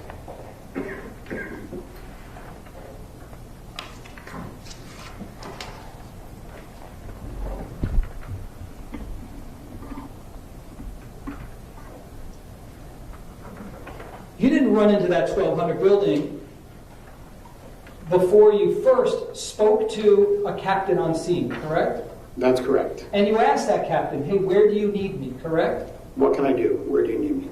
Right. Because there's a chain of command on a scene. There was no chain of command on that scene. There's supposed to be some type of leader. Hold on. I didn't hear the question. Go ahead, Mr. Alvarez, ask your question. At a scene, there's somebody who's the highest ranking person that's supposed to give out orders, correct? Not at that type of scene. The first person there has the best intelligence. So that person will then say, this is what I have, and you formulate it. As long as shots aren't being fired, at that time you have time to formulate a plan. If shots are being fired, you go in as a contact team. Even you were concerned about running in because of potential friendly fire, correct? After there was no longer gunshots, and we didn't hear anything, after we had our positions where we were, and when as officers are searching the floors, you don't want to run in if they're not expecting you to be on that floor. Explain that to the jurors. Why are you concerned about friendly fire if you were to run into a building? You're all cops, right? They're not going to harm you, are they? Well, they're searching for a suspect at the time. They're not sure what he's wearing, what he's doing. Okay, so if they already said, we know this team is going to the third floor, that team would methodically search from one end to another. So if I went up a different stairwell and they're not expecting me, there could be friendly fire. And all the time that you're on the scene, none of you knows that the shooter is long gone by then, correct? We do not know that.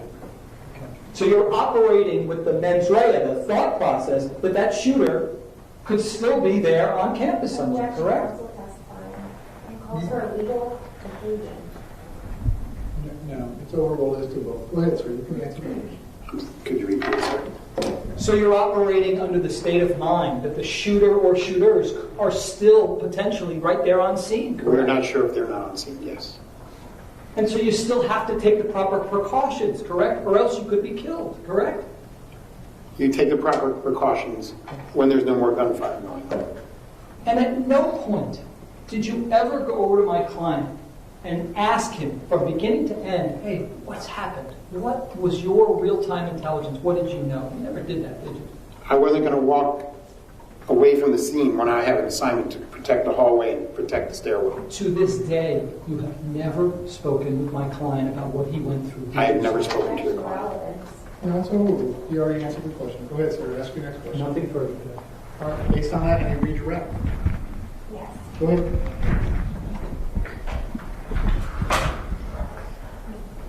Why did the possibility of the windows being shot out not deter you? Just because windows are shot out doesn't mean somebody's shooting at you. What do you mean? Well, I could shoot that window down from the end of the hallway. It doesn't mean I'm taking a position to shoot down at somebody. You had no idea if there was one shooter or two shooters. Why did that not deter you? Because if there's a shooter going on, your job is to go in there and try to save lives, neutralize the threat. Is the smell of smoke real-time intelligence? Yes, Is blood on the ground real-time intelligence? I would say yes. Are bodies on the ground real-time intelligence? Yes. Were all of those things clearly observable to you the moment you opened the doors to the east side of the 1200 building? Yes, they were all right there. And nothing else? Okay. Based on that, any recross? Yeah. There was no smoke outside of the 1200 building, correct?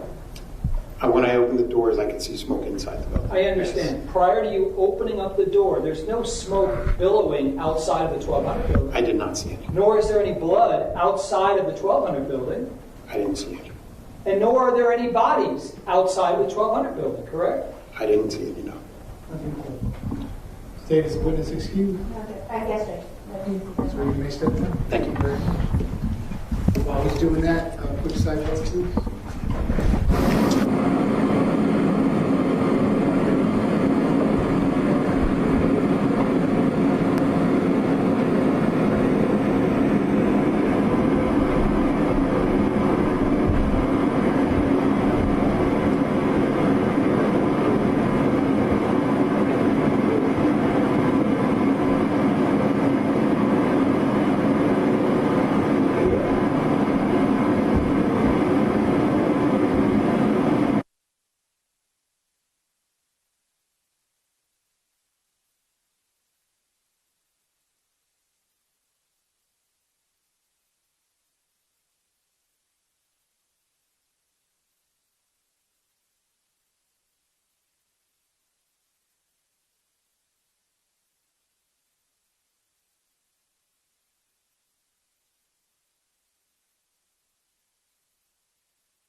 Okay, ladies and gentlemen, again, just because of scheduling issues, we're going to press pause on the trial at this point for today.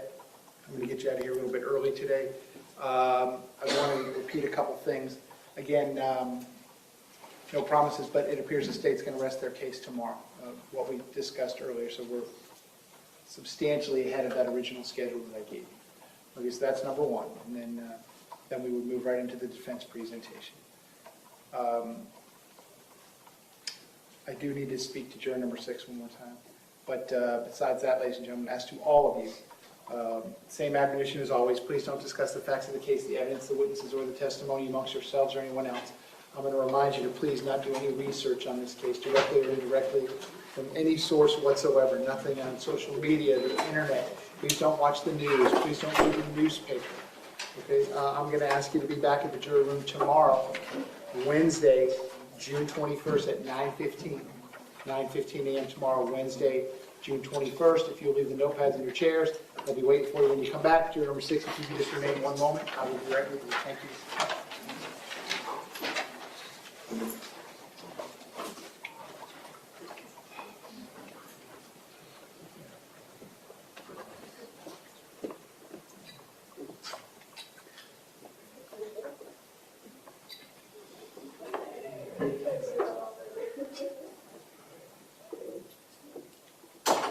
Okay, we're outside the presence of the rest of the jury. Everyone can be seated. So, did you have a chance to read the email, call, or think about what I talked to you about earlier? Okay. And at this point, you tell me, how do you want to proceed? Do you want to stay with us at this point? You do want to stay. Okay, so you're going to work that out with your employer based on the information that I gave you. Okay.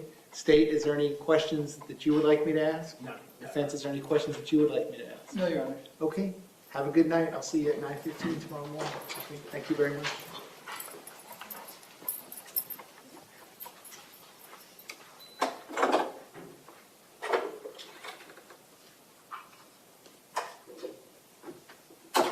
Okay, we're outside the presence of the entire jury. Everyone can be seated. So, I'll talk to you about scheduling about Thursday and Friday, but State, anything else you need me to address before we recess the trial for the day? No. Defense, anything else you need me to address? No. So I have a short docket tomorrow, which is why we're doing the 9:15. I have likewise a short docket on Friday. This Thursday is my once-a-month calendar call. I have a large docket Thursday. I think we originally told the jurors maybe 10:30 a.m. or 11 a.m. That might have been on the schedule. It's going to take some time.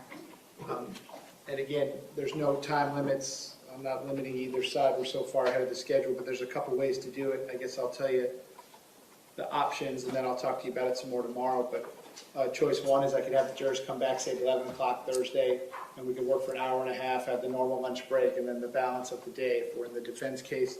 Choice number two would be to have the jurors eat on their own and maybe have them return at 12:15 or 12:30, period. And then we just go through so you can have 4 or 5 uninterrupted hours for your presentation. Or choice three would be just to have them come back at the normal time after the normal lunch break, would be 1:30, I guess, and then work half the day Thursday afternoon. I just don't want the jury to have to wait for me. I don't want you all to have to wait for me. I think I have about 60 matters that I have to handle Thursday morning in my regular division, so it's going to take a little bit of time. So I'll leave you with that, and then you all can discuss it amongst yourselves, how you want to proceed, and then we'll tell the jurors tomorrow. State, anything else you need me to address before we recess the trial for today? No, Your Honor. Defense, anything else? Nothing else. Okay, so the trial will be in recess until tomorrow, which is Wednesday, June 21st at, we'll call it 9:30 a.m. Division FX will be in recess until tomorrow, Wednesday, June 21st at 8:45 a.m. I hope you all have a good rest of your afternoon. All right, Madam Court Reporter, that is it. Thank you, Judge. Have a good night. Thank you, Judge.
Is anyone in here in the morning before you come? The boss does not use the